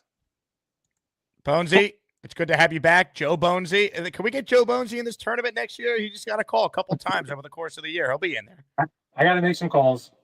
I haven't let him because I want his votes. So I've been like, oh, man, no. He's one vote, though. He's one vote. You need to let him call. Yeah, he can call in. I'm just messing around. I want him to call in. He's got to grow those like Aaron Glenn Muji balls. He's got to have those. he's got to get those going. So now we're in love with Glenn. We're all in. We're back. Yeah, no, you took my because it had a little sarcasm in it. Like when I watched it yesterday, he's so confident. It's just like, man, I have a vision of him being like our next Bill Parcells. He's trying to run it like that, and I do respect how he's doing it. He's like, no bullshit. Like, I'm the boss, and I don't give a shit how you feel, and I love that. But I am not going to get over the reasoning, like especially if we sign Justin Fields, and someone's gonna try to convince me that Justin Fields is gonna give you better quarterback play than Aaron Rodgers. It's just like, yo. We haven't fixed the quarterback position in how many years since Chad Pennington, and the fact that we had Rodgers who can actually run the offense. If you were to go to a Justin Fields, like who's going to be happy about that? His career passing is 2,500 yards in a season. Like he's not going to be able to run that much. That's going to make it worth the while. Like maybe we're winning more games. I just can't see it. If he goes from Rodgers to Fields and Rodgers goes to the Giants, I'm gonna lose it. I'm in the vote. I'm almost feeling a little bit like my tool boy Allen, where it's like I need to see it now. Like I need to see it. I need to see some. Like if we go into this draft and we trade up, I'm already going to be upset. I don't want to trade up. It hasn't worked in the past. I don't want to trade up for a quarterback. I just don't feel it. I know Cam Ward said he wants to come fix us, but I'm sold. Right? Somebody wants us. Yeah, But you forget how we are, though, man. 2-3 weeks of him playing, and he goes. Say we're 1-1, and he's got 1 touchdown and 2 picks. We're gonna start booing. Like we boo so fast, so it's so hard to succeed with us. Yeah, but it's going to be even worse if they don't have any quarterback and they start 1-3, and then it's fire Glenn already. All the Glenn truthers. We had to get rid of Rodgers. We had to do it, baby. They better get off to a good start, or it's going to be the same thing. No, he has a short leash, but he's talking confidently, man. What he's saying? We're here to win. We're here to win now. He said he's going to do more decisions in the future that we're not going to be happy about. People might not like, which is just showing like this is his show. He's running the ship, and I hope his balls are as big as he showed him because he's got some cojones on them. I gotta say, ladies and gentlemen, Mr. Bonesy, the 3 seed. In the train region. Can Bonesy go on a run? Yeah. I'm pulling out all the stops. The only thing better than all these shoes is sexy Rexy, because he also loves feet. Jake, my brother, I'm high as a kite. I love everybody, and man, these jets are depressing. Ladies and gentlemen, a 20 spot of channel memberships from Mike D's Nuts. These nuts. Let's go, Mike. Hit it.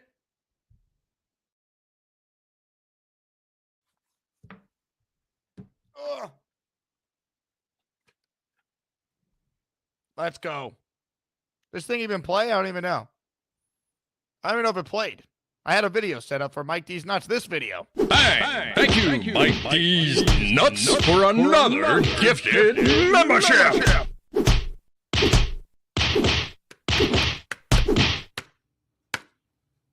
Trying to hit my helmet to the beat of Mike D's Nuts there. All right, here we go. I got 20 names to read. Mike, you're in the raffle for 20. Mike won an Aaron Glenn jersey in not the most recent raffle, but a raffle. I think the Super Bowl week raffle. Gurjat Sai, SD Jet fan, drop back Mark. NY Jets Girl 11, Jason B, Lee Van, Des Jets. Let me say this. We're getting a lot of memberships today, a lot of raffle entries. Hit the like button, subscribe to the channel, click on Mike's name in the chat, and turn on gift receipts if you want a membership. You have a chance to get one. Everyone's getting one today. Willie D, Jeff, B. Cole, Thomas Cross, Marlin650, A&J Gaming, Michael Gordon, Karen Larson, Jay Mart, Luca Quintieri, Scott G999, all receiving channel memberships from Mike D's Nuts. But I believe we still have some names that are left over. Where is it?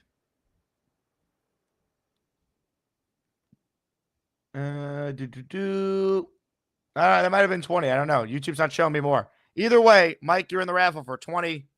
Give it up for Mike D's Nuts. D's Nuts.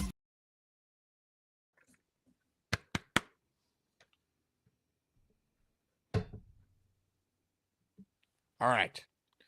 Ladies and gentlemen, we're watching a 16 seed right now battle it out against Charles Gorman. Charles Gorman has added a few points since the last time I updated things. 437 votes. 66% of you are taking Gorman to beat Chris G. So Charles got to be feeling pretty good about his chances of advancing. We have a great matchup of 16 seeds facing 1 seeds in this year's tournament. One of them I want to highlight right now is in the Butter region, where Bobby Midnight is the 1 seed facing Black Gypsy. Ladies and gentlemen, I believe for the first time since he was named a 16 seed, Black Gypsy is on the line, and he joins us right now. What's up, Black Gypsy? What's up, Jake? I didn't even know I was part of your all nonsense. When did you find out you were in the tournament? Right now? Yeah, right now. No way. Wait, you've been watching the show the last week? Nah, I've been busy. I've been working. Wow. All right. Well, you're in the tournament, baby. You're a 16th seed, Black Gypsy. Your thoughts are going up against Bobby. That's crazy. Bobby Midnight's gonna win. Bobby is the man. Can't beat Bobby, bro. You guys have a history, though. You guys have gone up against each other before. No, we're good now. Bobby got nicer after that. And chilled out, leveled out a little bit, became a little cooler. Still peppy, but much nicer. Much nicer. Wow. I think you might have to go after them, though, in order to try and win. The person I'm going after is Beastmaster.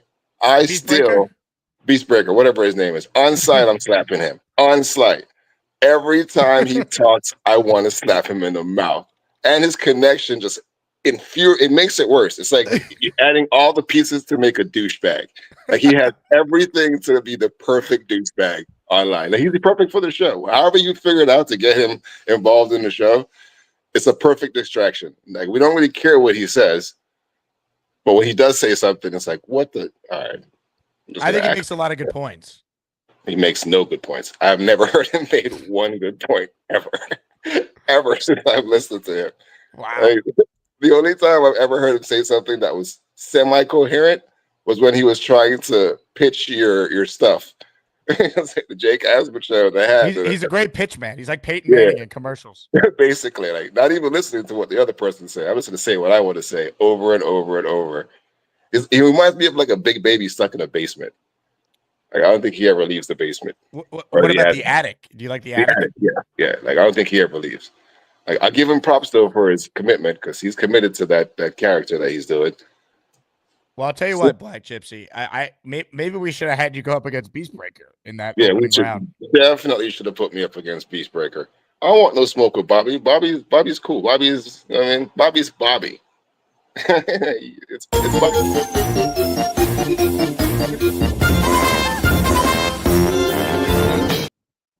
Well, hello there, Blackie. Don't you remember you had to go up against the asshole Gauntlet, me, Alan, and Gary? Yeah, I remember you guys were being douches that day. So you're not a douche. You're not a douche.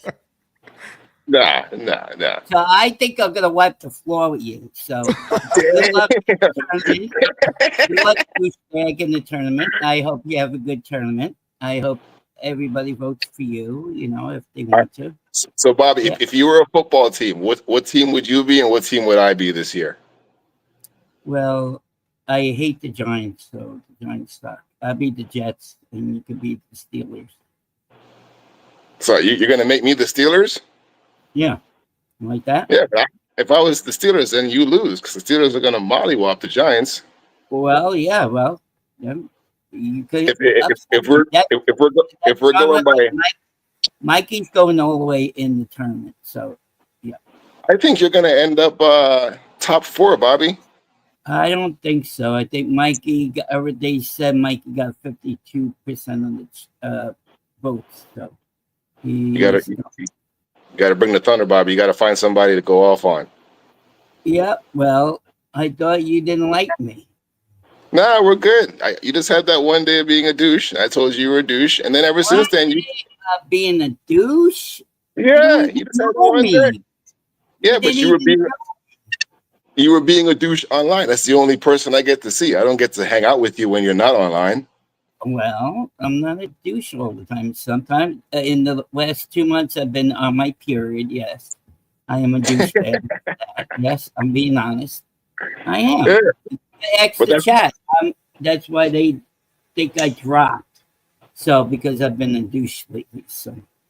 Because I haven't been on the channel in a while, so I don't know who's coming on and who's coming off.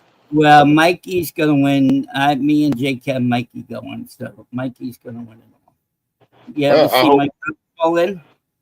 Yeah, I've heard him make his comments before. He's a great caller, trust me. If I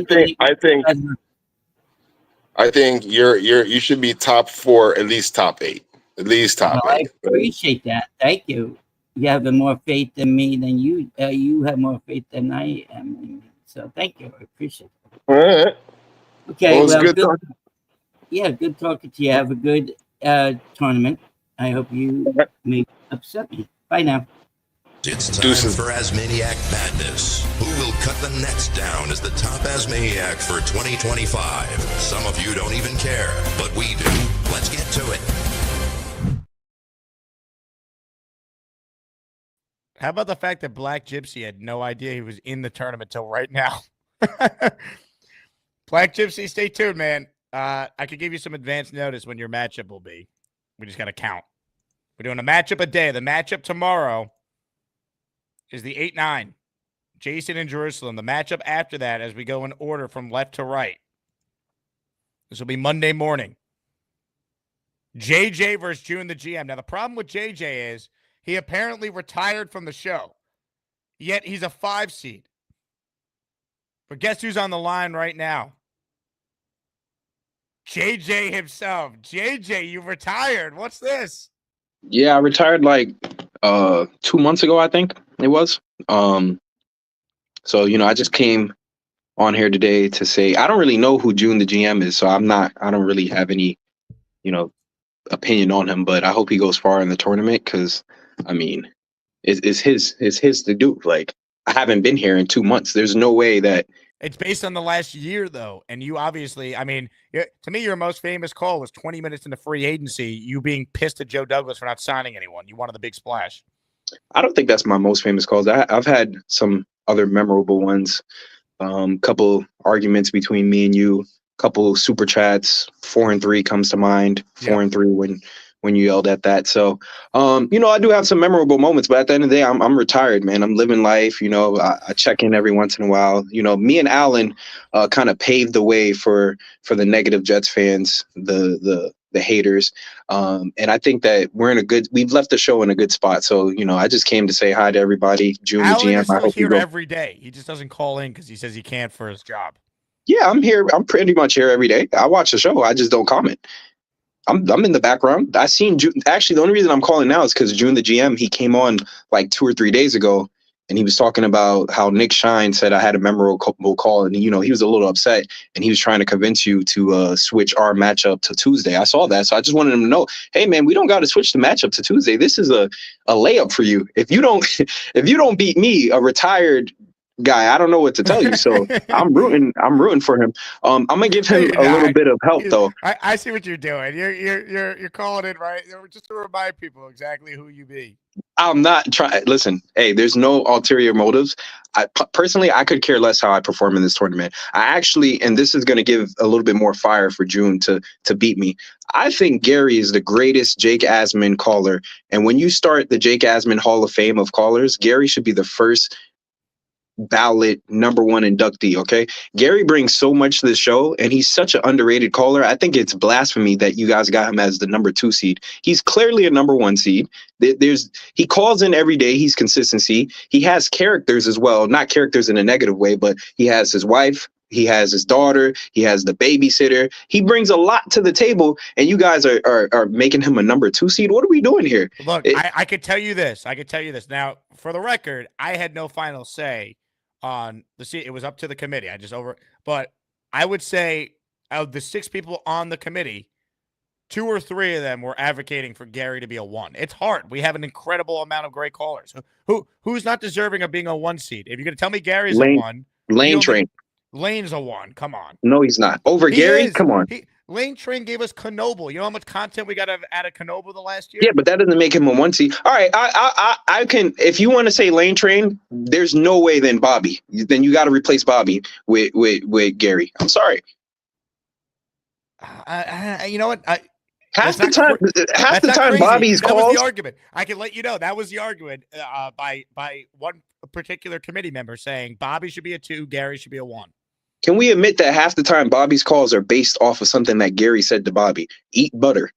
And now look at it. So he influences half of Bobby's calls. If anything, you switch them. So I think I need to be on the committee. That's why I told you guys, like, I didn't even want to be in the tournament. I needed to be in the committee. I needed to be the commissioner to sign off final approvals, because some of these guys, man, they don't understand it. Like with their Jets takes, everybody used to come at me. I'm the bad guy. I didn't know what I'm talking about. Now look at them.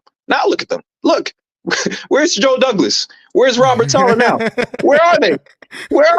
Like, let's be real. So clearly JJ knows something that the people don't. I can see the future. And I'm telling you guys right now, Gary, if you guys don't vote for Gary, this is craziness. That really shows that this show is not realistic. There's some other people. I'm not gonna.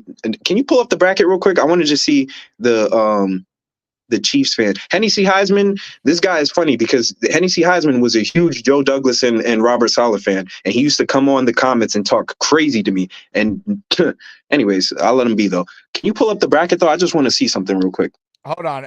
You and June got to talk it out here, but I will pull up the bracket for you. What region do you want? We can start in my region. I just want to give you a couple of picks. Dave Brigga is about to get Beast Breaker out of here. That's easy. King Lowski, we already know he's getting Genergy out of there. So that's going to be a tough matchup with Dave Brigga and King Lowski. Charles, we know you doing your thing. You're going to probably have to vote. You're probably going to have to go against Johnny Boy because he's here every day, you know. And then June the GM is get me out of here. So that would be easy. So I don't know if June the GM's getting you out of here. I just ran the analytics. So I haven't gone through every matchup here, but just looking at the 262 entries in our pool here, right? There were over 300 people that signed up. Only 262 of you actually knew how to submit your picks. So nice job to about 40 of you who have no idea how to operate a computer. 132 people have JJ advancing as the 5 seed. June has 130 votes, though. That is the closest I have seen in a first round matchup. It is dead even if we just go off the pool results. Yeah, but I mean, let's be real. The fans, if they're smart, they're gonna go with June. He's a likable guy. I'm lying. I don't even know if he's a likable guy or not. I don't even know who he is. I don't know what he looks like. I remember he called in the other day and I seen him talking about let's move it to Tuesday. That was the first time I ever seen who he was. Can I see the Chiefs region though? Hold on. Boomtown makes a great point. You haven't seen the show in 2 months. Also, I should be the committee chair. I never said I haven't seen the show in 2 months. I said I haven't called in 2 months. That's true. Thank you very much. I watch every episode. I made that clear.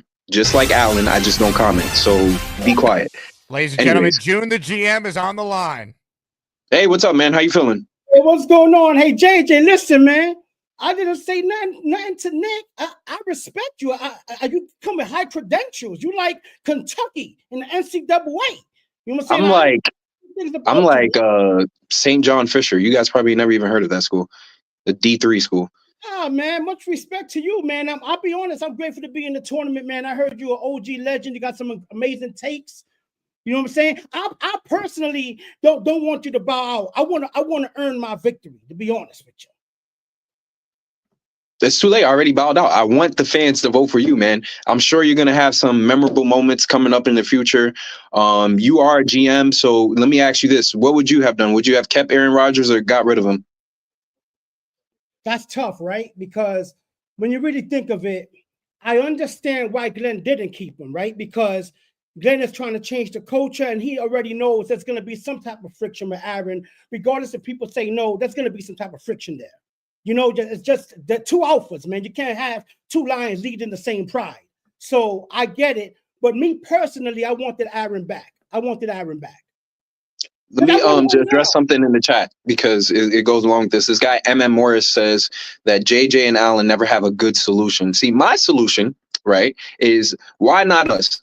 Why can't we be like the Commanders and draft a QB and go to the playoffs? I think if we get Cam Ward, we can make it. Why not us? We saw it in Houston with CJ Stroud. We saw it last year with Washington. Go get Cam Ward. Go get him. He said he wanted to be a Jet, right? You feel me? So you the GM, June, the GM. Go talk. Boy Green, right? You know Boy Green show, right? The Boy Green show? Yes. I went on a tangent and said the same thing that I want Cam Ward, that I'm willing to trade up if I know he's a friend. So I said the same exact thing. So I'm with you. But see, you know what's the problem? I'm going to tell you the problem. Most Jet fans like us, we're scarred with the memories of yesteryear. So we don't want to take no more risk. We want to play it safe. But playing safe don't get you nothing. We've been playing it safe, and what it got us? Nothing. So I'm willing to I want Cam Ward. In fact, I even said that I think Cam Ward is going to be the next Jaden Daniels. He has that type of potential, but I think he has a stronger arm than Daniels, if you ask me. See, hey, that's why I'm telling everybody in the chat, vote for June. When are we playing each other? Monday? Vote for June. This guy, he's trying to set me up for a loss, man.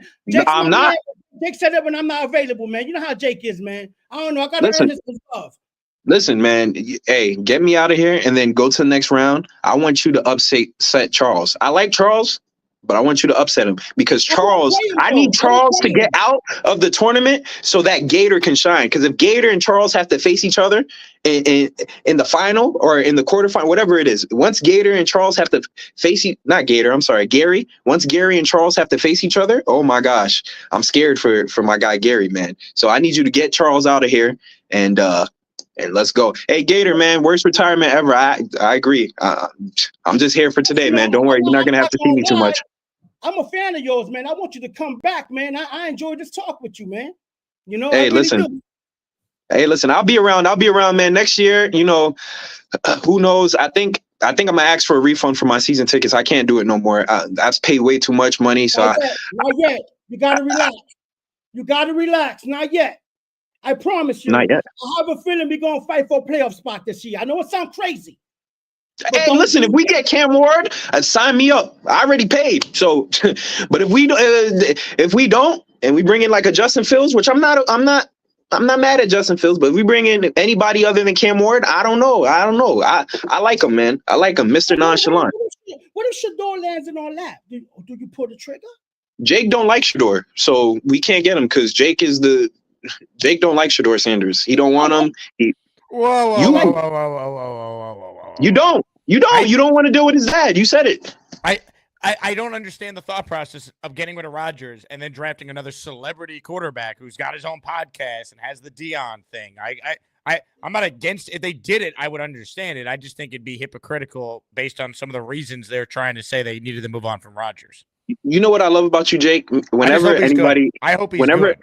Whenever anybody talks about like Aaron Rodgers didn't perform that well, you always bring up, well, if this guy made a couple field goals and if this guy didn't slip on the route and but you realize we didn't sign Aaron Rodgers to have to kick field goals to win games. And when the game was on the line and we needed him to get us a touchdown, he couldn't do it.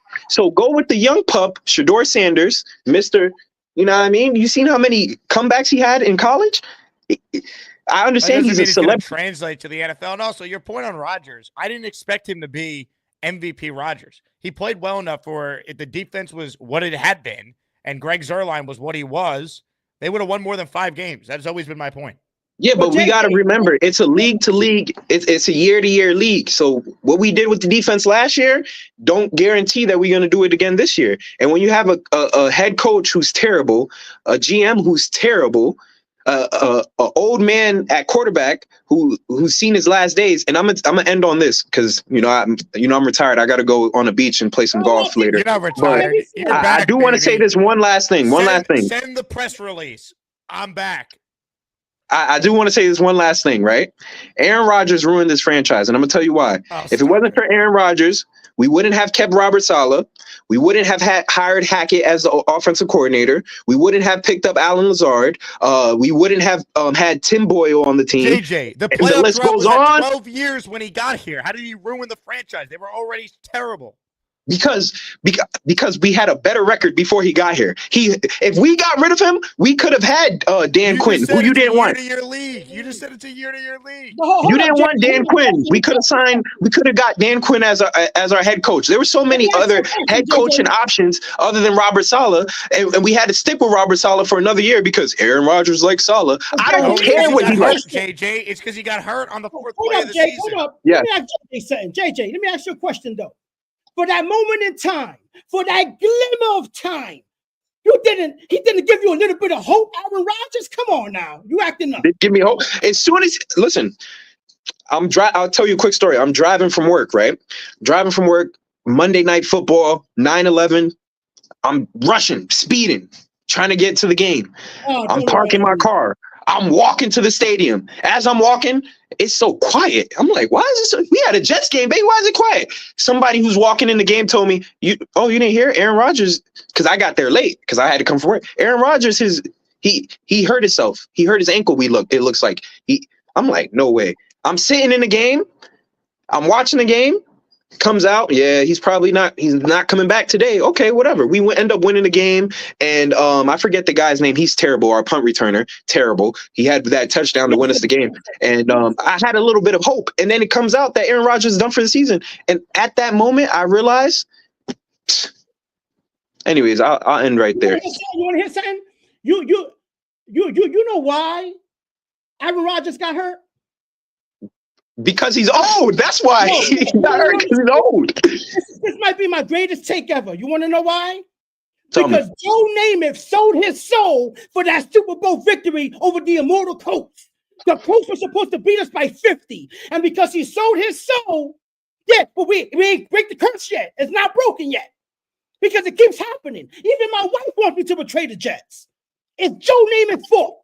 I'm telling you, Joe Namath got to repent for his sins, ask God for mercy and forgiveness, and maybe we could turn it around because Joe Namath, he did this to us, man. It's time for ASMANAIC Madness. Who will cut the nets down as the top ASMANAIC for 2025? Some of you don't even care, but we do. Let's get to it. He's back. The return of JJ just in time for the 5-12 matchup on Monday. Unreal. I mean, people were like, how's JJ a 5 seed? We haven't heard from him in months. That's why. Because it's based on the last year.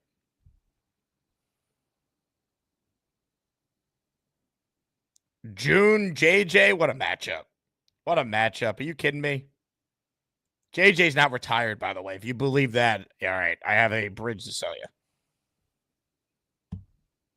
JJ hasn't called in months, but wants to be on the committee next year, by the way. He's unreal. Unreal. Jersey Jet, you're next. What's up, Jersey Jet? Jake, this is incredible, bro. I was going to suggest bringing in one of the honorable mentions to take JJ's place, but after that call, man, he need to stay put. I don't know who came up with this idea, but this is a stroke of genius. I'm sitting here, I'm drinking my Modelo, bro. I'm chilling. It's like the real thing, bro. I'm having a ball. I love it, Jersey Jet. Yes, Jets. Let's go. Hey. Great call by Jersey Jet. Jersey Jet, you got to be in this tournament next year, man. We got to hear more from you. Wow. Ladies and gentlemen, Jorge in the raffle for 20. Hall of Fame raffle. Curtis Martin signed helmet. Darrell Revis signed helmet. Don Maynard signed helmet. Our top 3 prizes in ASMANAIC raffle number 17. 17 raffles since December 1st. Jorge, this is for you. Now, give me money. Or I shoot him. And I shoot all you motherfuckers. And then we take it. Your choice, bitches. Strap up, baby. 20 names to read right here, right now. Let's go. These are from Jorge Perez, who is in the ASMANAIC raffle. Edwin Rodriguez, Pat Morgan, Philip Razak Jr., Jay Meltz, Dr. Nesniv, Ghost, Mike Hawk Hertz, Bass Chopper, Azuma 76, Middle Gator, Carl, Ryan S, Zalix AP, Brewing, Steve K, Judge Jenna, Isaacs EdTech, Bishop Judas, all receiving channel memberships. Let's freaking go. Oh, nice. Jorge, thank you. Connor Long says, JJ better come out of retirement. Great caller. He is a great caller. I disagree typically with about 75% of what JJ says, but he's a great caller. I don't want callers who agree with everything I said. There's no fun in that. All right, we need a nice mix. Ladies and gentlemen, I have this guy in my final 4. It's not going to be easy, though, to get him there. But I'm putting my faith in the silent majority to get him there. It's time to say hello to this guy.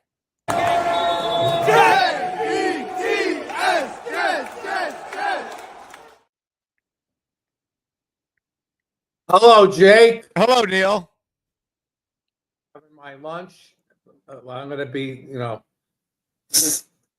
having a little. I'm having egg salad. Egg salad. Let me ask you: is it good for a dog to eat egg salad? Could a dog eat egg salad? Is it dangerous? I have no idea. Any dog owners out there, let us know in the chat. Look at my little dude. Look what he looks. Look at. Wow. So you've done a Gorman and now a V-Man with the dog. Well done. Easy, Duke. Easy. Take it easy. Look at this dog. He will eat anything that I eat. He will eat like massively. All right, that's enough. Say hello to the crowd.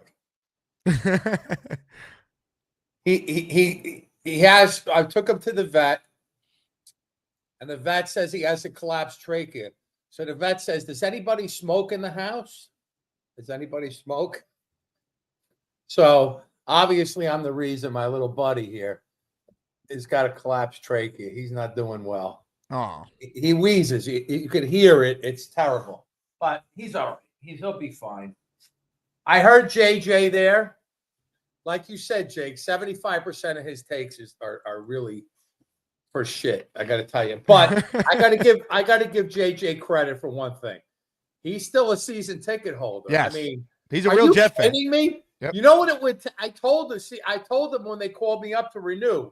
I said, if you sit me on the field with the coaches and give me a clipboard, I'll think about it. Otherwise, I have no interest in taking season tickets. Certainly, I'll be at games. Certainly, I want to see what I want to see, right, Jake? Do we want to see something? We want to see a little bit before we start to get crazy, right? Do we want to see something out of this team? I want to win games, man. This team needs That's to get it. out to a good start next year. That to Right. me is just imperative with the new regime. Now, I want to just say I have a feeling that you have 41,000 subscribers. And I just want to give a little thought process here. And a lot of people have watched this station over the last 2 years. Not many guys have seen 10% of the first 4 seeds on this station very often. Right, Jake? I mean, when you think about it, let's go all the way back. There's more people that know me and Peter and Snowball and guys like that that we're counting on to come on the show during the March Madness and give their support behind the people who have supported this channel longer and harder than anybody. I'll put myself up to anybody in support of the Jake Asman Show. Jake, do you disagree with that? Neil, you have been a long time listener of the show. No one could dispute. What about supporting the show? How about Team Squared? How about Yes. L5 Jersey Bird? How about the shoe off sell off? I Might agree. never see anymore. All these things. I think that guy. I know, right? You thrusted a Drake May jersey for the people, Neil. Bonesy, Bonesy's my man. Bonesy's going to get a lot of support. Guys that have been on this show a long time. I'm counting on the Asmaniacs to come through for the OGs and the guys that have been on this channel for the longest. Dre even. Dre disappeared a while because he made probably the only worst take in history aside from my 20-0 take. And that was 28 touchdowns for Garrett Wilson. He meant 28 touchdown passes for Aaron Rodgers. That would have been, that would have been a little bit better a take, but he did go all in on that one. But I want to know if JJ's still on and he trashed the shit out of Rodgers.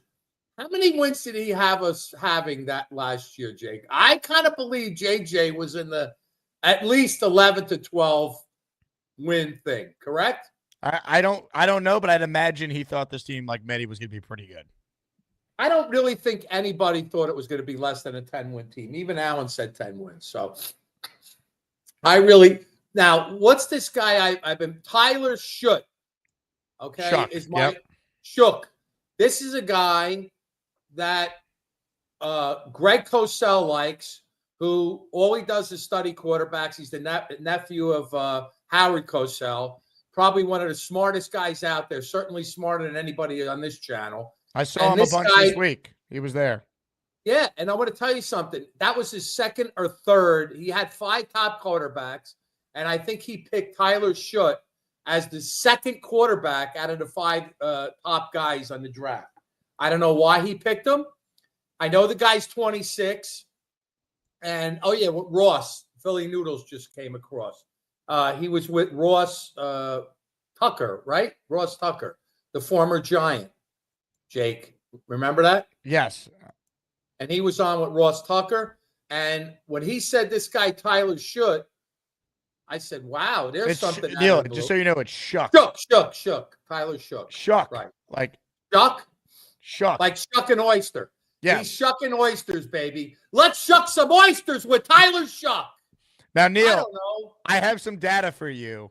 I just looked it up. In the bracket pool, 238 people that filled out a bracket have you advancing over Indy Jets, who has 24 people that picked them. Whatever. Now people got to vote, though. They got to vote on the show. Happens, I just want to say I love the show. I love the Asmaniacs. I'm out there, and I know one thing is for sure. There's only going to be one guy leading the parade at Broadway when we ever get to a Super Bowl. There is no 64. There's no 120. There's only one, and that will be me, followed by some of the OGs, like the Jersey Jet that was just on, who watched the Super Bowl III. He'll be there with me. Where is he? Is he still there? Jersey Jet? Where is he? He's not, but Indy Jet, your opponent, is. Oh, hi, Indy. How are you? Neil, I just want to say, I don't smoke around my dog because I care about my dog's health. Now, my dog, look, I don't smoke. My dog doesn't really. My smoke is contained to my office. I have a $600 Rabbit Air thing. I open the windows. I never smoke around my dogs. Yeah. Growing up in Indy, I had my father was a chain smoke Lucky Strike guy. Oh, gosh. He lit one Lucky Strike with the other like that. Every picture we have growing up, my dad had a Lucky Strike. When he got up in the morning and took a shit at 6 a.m., he had a Lucky Strike in his hand till he went to bed at night. My mother chain smoked Harrington 100s. Okay, remember that cigarette? You're an older guy. Remember that one? You're Indy? right. Yeah. Both I of never my had. parents, both of my parents smoked in our house with the windows closed all winter long. You could see a cloud of smoke coming down from the ceiling. I had asthma so bad that I had to go to the hospital during the summer at least 2 or 3 times to get an adrenaline shot. That's how bad my asthma was. You think my parents would stop smoking or open a window? I don't think they really knew at that time, Indy, what the damage was, right? Right. What do you think? And yet we still survived. That's it, and that's it. It is what it is. I love my cigars. It keeps me sane because we need to have something that keeps us sane to be Jet fans. Otherwise, what else do we do, Indy? Well, you have your cigars and I've got my Polish vodka. So, there's that. Oh, let me tell you something. First girl I ever dated, Irene Gersick from Manville, New Jersey. She was runner-up. Miss Teenage New Jersey runner-up was my first real girlfriend. Blonde bombshell that had a body that wouldn't quit. So I go to her house one day and her grandfather's outside.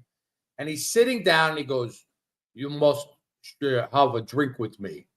So I said, "Okay, Mr. Garcia." I sit down. He gives me this shit, a shot glass, and red syrup comes out of it. That's what it. You ever see that? No. It was like red syrup. It was Polish vodka with some kind of cherry stuff in it. It was like nothing I ever had before. It was incredible. This guy, I sat down with him, had 4 drinks. I could not see straight. So that's my Polish story. And that's it. So you're Polish, Indy? No, German, but they don't make vodka for crap. Germans don't make good vodka? You make good beer, right? Lowenbrau? Is that the deal? If you like warm beer that tastes expired all the time. So yeah, I'm not a beer drinker anyway. Anyway, take care. We'll see you soon, guys. We'll see you next week. We'll see you. I'm going to go watch Ted Lasso. If anybody wants to watch a great show about an underdog soccer team, go watch Ted Lasso on Apple TV. It's that guy, Jake, help me out.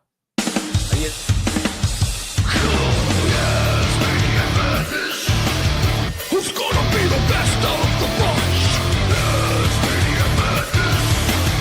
You get to pick the ones that make the show rock.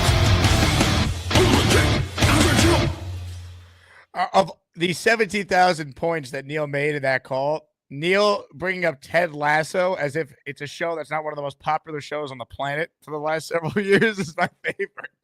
Jason Sudeikis, Neil. The show's won every award ever the last few years. They make fun of the Jets in season 1. I love it. Alan actually made a comment I'm going to read that's not terrible. St. John's in an hour. I'm going.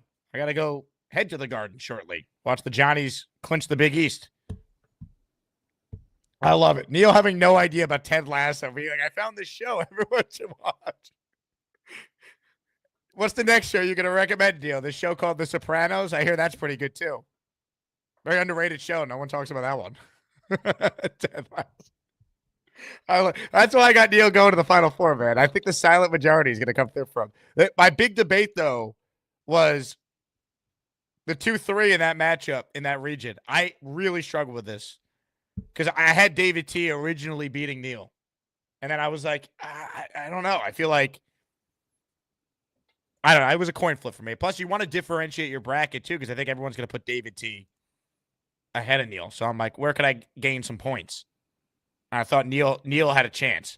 But if David T beats Neil, I'm not going to be surprised. David T's a legend, and he joins us now. I got my Iron UG. I hope you like my Jets take. You know they call me David T. It's not easy for me to see, but if you bring me full stream, you might like what I had to say. I'll need to get real damn close, cause my vision is dog shit. Hi, Jake. David, how are you? I'm good. I got a lot of stuff on my mind, but when you put Mr. Neal on and he's talking about smoking, and he made me think of my dad because anybody who makes me think of my dad is all right in my book. When we were growing up, Pop used to smoke Lucky Strike non-filters, and then later on he switched to cigars. Just like Neil. And but that's what they did. That's what they did back in the day. Damn it, And, David. This is why you might beat Neil. You're too nice. You're too good of a guy. Well, I don't know about that, Jake. I mean, I appreciate the compliment, but I don't know if I'm going to get that far. But if I do against Neil, I mean, it would just totally be my honor to go down. That's a no-brainer.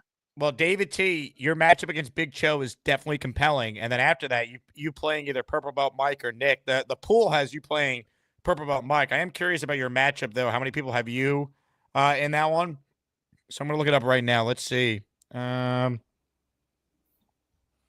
David T. You versus Big Cho. Of 262 filled out brackets in the pool.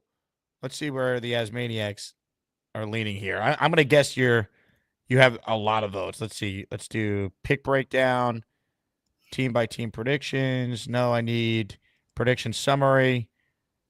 Oh, wow. Let's see here. David, 52 people have you picked to go to the Final Four. Let's do a pick breakdown now. Search matchup, you versus David T. Big Cho versus David T. Oh, this is what we call murder. 239 of 262 people have picked you to take down Big Cho in the opening round, David. Well, yeah, but Jake, Coach Cho, I mean, I don't know him very well personally yet, but he's a coach. He coaches kids, and he's doing what he loves to do for a living. He's a great Jet fan, so I mean, I if I go down to Coach Cho, very much accepted. A humble champion, David. I think you're gonna do great. Well, thank you. Like I originally said, I'm just happy to be part of the show. And there are some other stuff I did want to say, but enjoy you're going to the Big East Finals. I'm going to the St. John Seton Hall game today, and I believe if St. John wins, they lock up the Big East. Oh, I see. And you're rooting for St. John's, right? Oh yeah, go Johnnies. All right. Well, I hope that happens, and thanks for the time, Jake. Ladies and gentlemen, the great David T. I got my INUG. I hope you like my Jets take. They call me David T. It's not easy for me to see. Sometimes when I have a few drinks, I slip and fall and break my face. Not that my vision was bad enough. Now I have this dull shit scar. Voting update in our opening round matchup. Show's about to end. 512 votes have been cast so far, and Charles Gorman starting to really pull away. 67% have Gorman beating Chris G. I would say that is a very respectable performance by Chris G as the 16th seed having to go up against the number 1 overall seed in the tournament. Unbelievable. Unbelievable. All right, last chance if you want in on the raffle. Curtis Martin Hall of Fame helmet, Darrell Rivas helmet, Don Mandarin helmet, Hall of Fame theme for our next 3 raffle prizes. About to end the show, but we got one more caller. Before I do so, then we're going to lock up polling. But first, a super chat from Knobcraft, who informs Neil that you can, in fact, give your dog an egg salad sandwich as long as there's no onion or garlic. So there you go. Cynthia in the house. Hi, Jake. I'm at the doctor's for my mom, so I can't hear the show. But I want to make sure I vote. Love the dog, Neil. Cynthia, you're awesome. For those who came to some of our T-Squared events, Cynthia was there. Huge Jets fan. Appreciate you tuning in, Cynthia. Jersey Jet is voting always during the first show. No, voting is always during every show in March that I do. There's going to be one matchup per show. So Monday, for example, there's going to be 2 matchups because you guys know I talk Jets twice a day, Monday through Friday. So tomorrow, 8-9 matchup. That features Johnny Boy versus Jason. Then Monday, the first show will be JJ versus June. And that means the afternoon slate features a very, very compelling matchup. You have the 4 matchup. 4th matchup, which for those of you who have been following the schedule, that features Big Fella and Paul going at it. How about that? The old 13 versus 4. So I'm excited, man. Here's the matchup we're doing now. Here's the matchup tomorrow. Here's the matchup Monday morning. Here's the matchup Monday afternoon. Those are the first 4. All right, one last call, then we wrap. Philly Noodles, what do you got? Man, I've been on hold since Charles Gorman, and I was at home, and oh my God, I was itching after every single Aaron Rodgers word that came out of everybody's mouth. Bonesy, I'm not even kidding you. I would like to listen. Everybody, listen to me.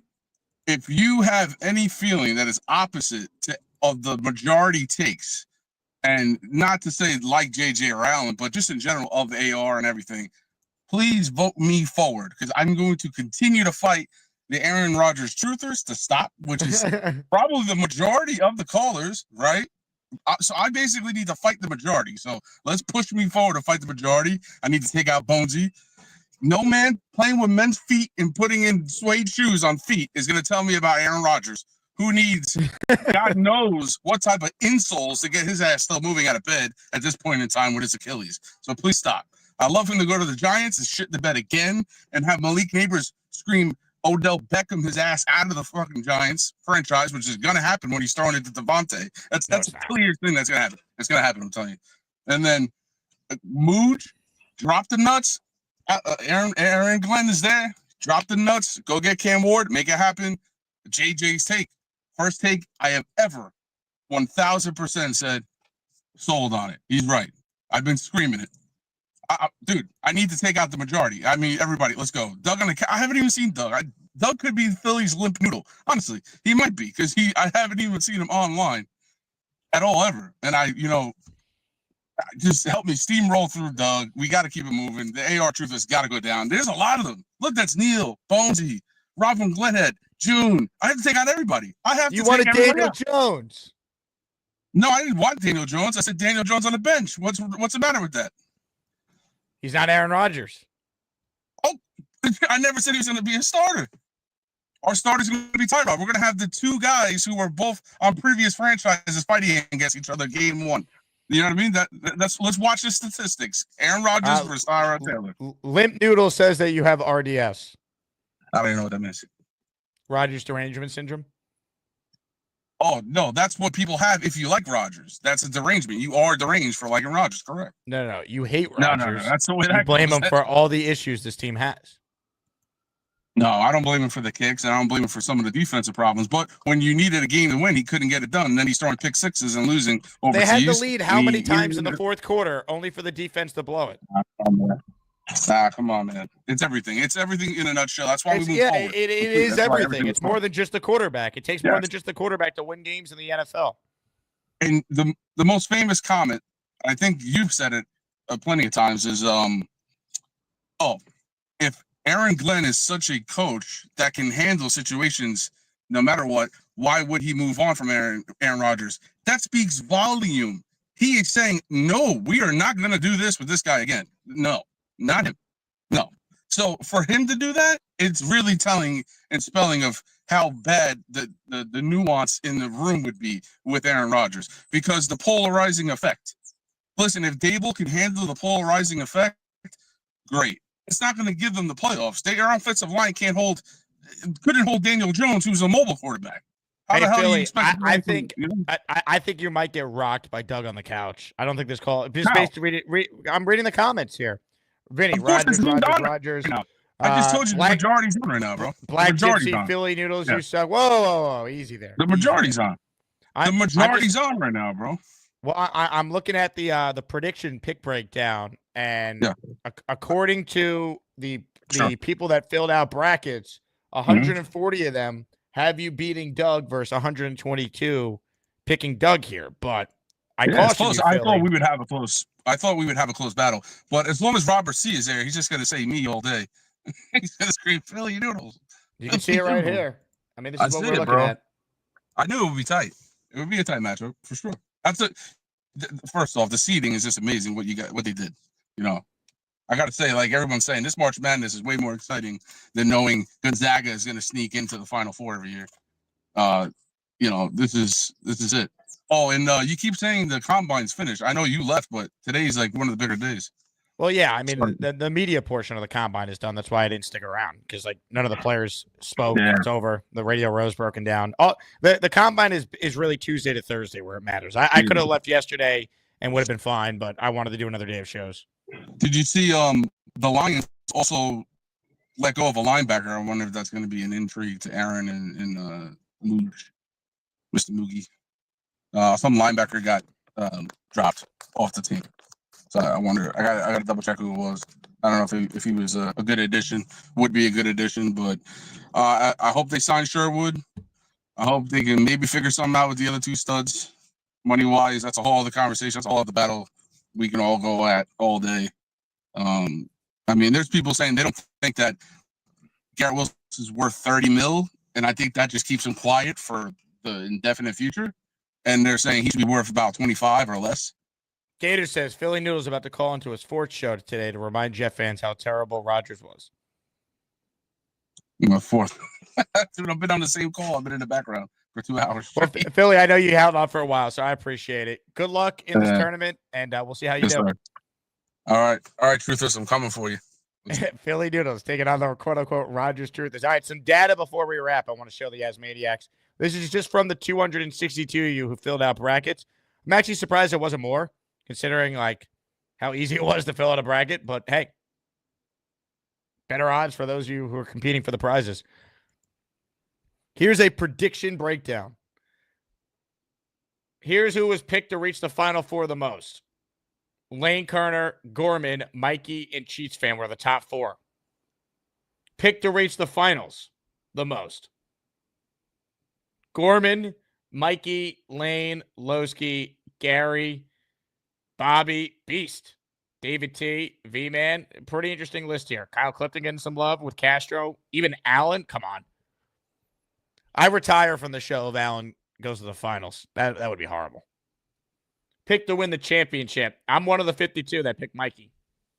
I had him beating Gorman. It was so tough. I got Mikey over Lane in the finals of mine. Lane top 3 at 41 people picking him. Gary 19. How about this? Gary's at 4 and picks to win the championship. But if you look at pick to reach the Final Four, he's the 5th option. Very interesting. So people that like Gary have him going all the way. Bobby Midnight, King Lowski getting a lot of love. Beast getting love. David. 2 for Rick Kent. 2 for Allen. 1 for Dark Knight Steve. 1 for Craig. We know Sarah. We know Hawks bracket and Sarah winning it all.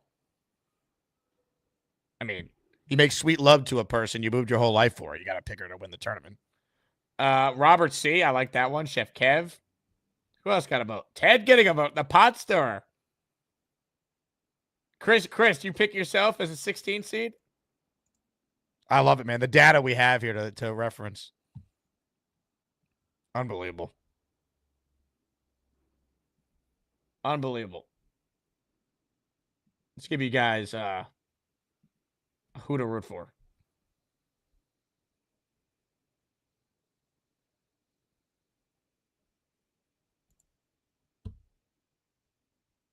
Let's do who to root for. Number of matchups picked to win by you, 6. Average number of matchups picked to win pool ride. Like it literally will tell you for those. This is for everyone to see, by the way, data on what you need to have happen. And now that everything is locked, you can go team by team predictions here, and you can see all the picks for people. 49 people picking Gorman to win it all. This is what I was referencing earlier in the show. I mean, this is pretty good. Also, this website's called Run Your Pool. We will have info on an actual March Madness pool that we're going to do for Asmaniacs with them. I cut a deal with them. They're hosting our ASMANAIC Madness. We're going to do an ASMANAIC March Madness pool as well. So thank you to Run Your Pool for being the sponsor of the ASMANAIC Madness. We'll go through more of the data tomorrow. But ladies and gentlemen, the show is over. So I am pleased to announce that voting has now closed. And with 67% of the vote, Charles Gorman has defeated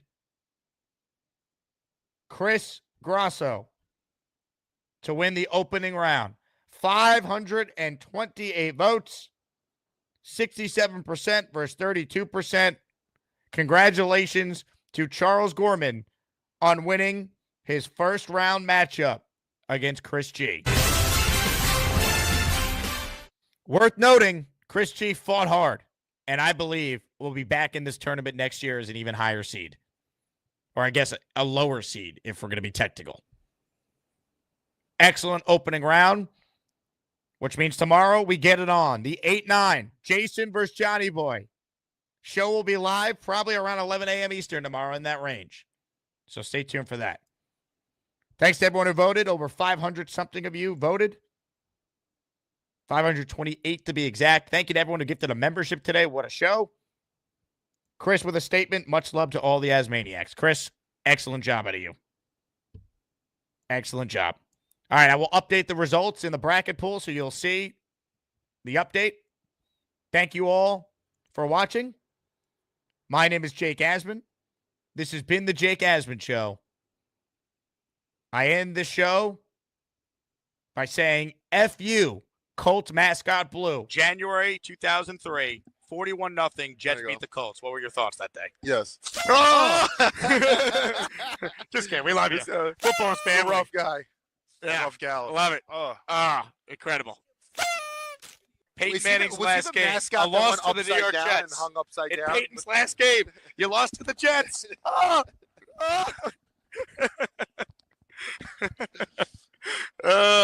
Blue just attacked me. Where's Ian Rappaport? I need to file a complaint with NFL security. Where's Rap Sheet? I need to learn how to file a complaint with security around here. Blue, you're sick. You're sick, Blue. All right? You'll hear from my lawyers, Rappaport style. That was assault. Oh, here. Where's Goodell? Oh, my God. Blue, you're sick. 41-0, Jets beat the Colts in the playoffs. Peyton Manning's last game. Sanchez to Braylon Edwards after a Cromartie kickoff return to put us in great range for a Nick Falk field goal. 17-16, Jets win. Never forget it, Blue. Oh, my God. I just got bullied by a mascot. You did. Oh.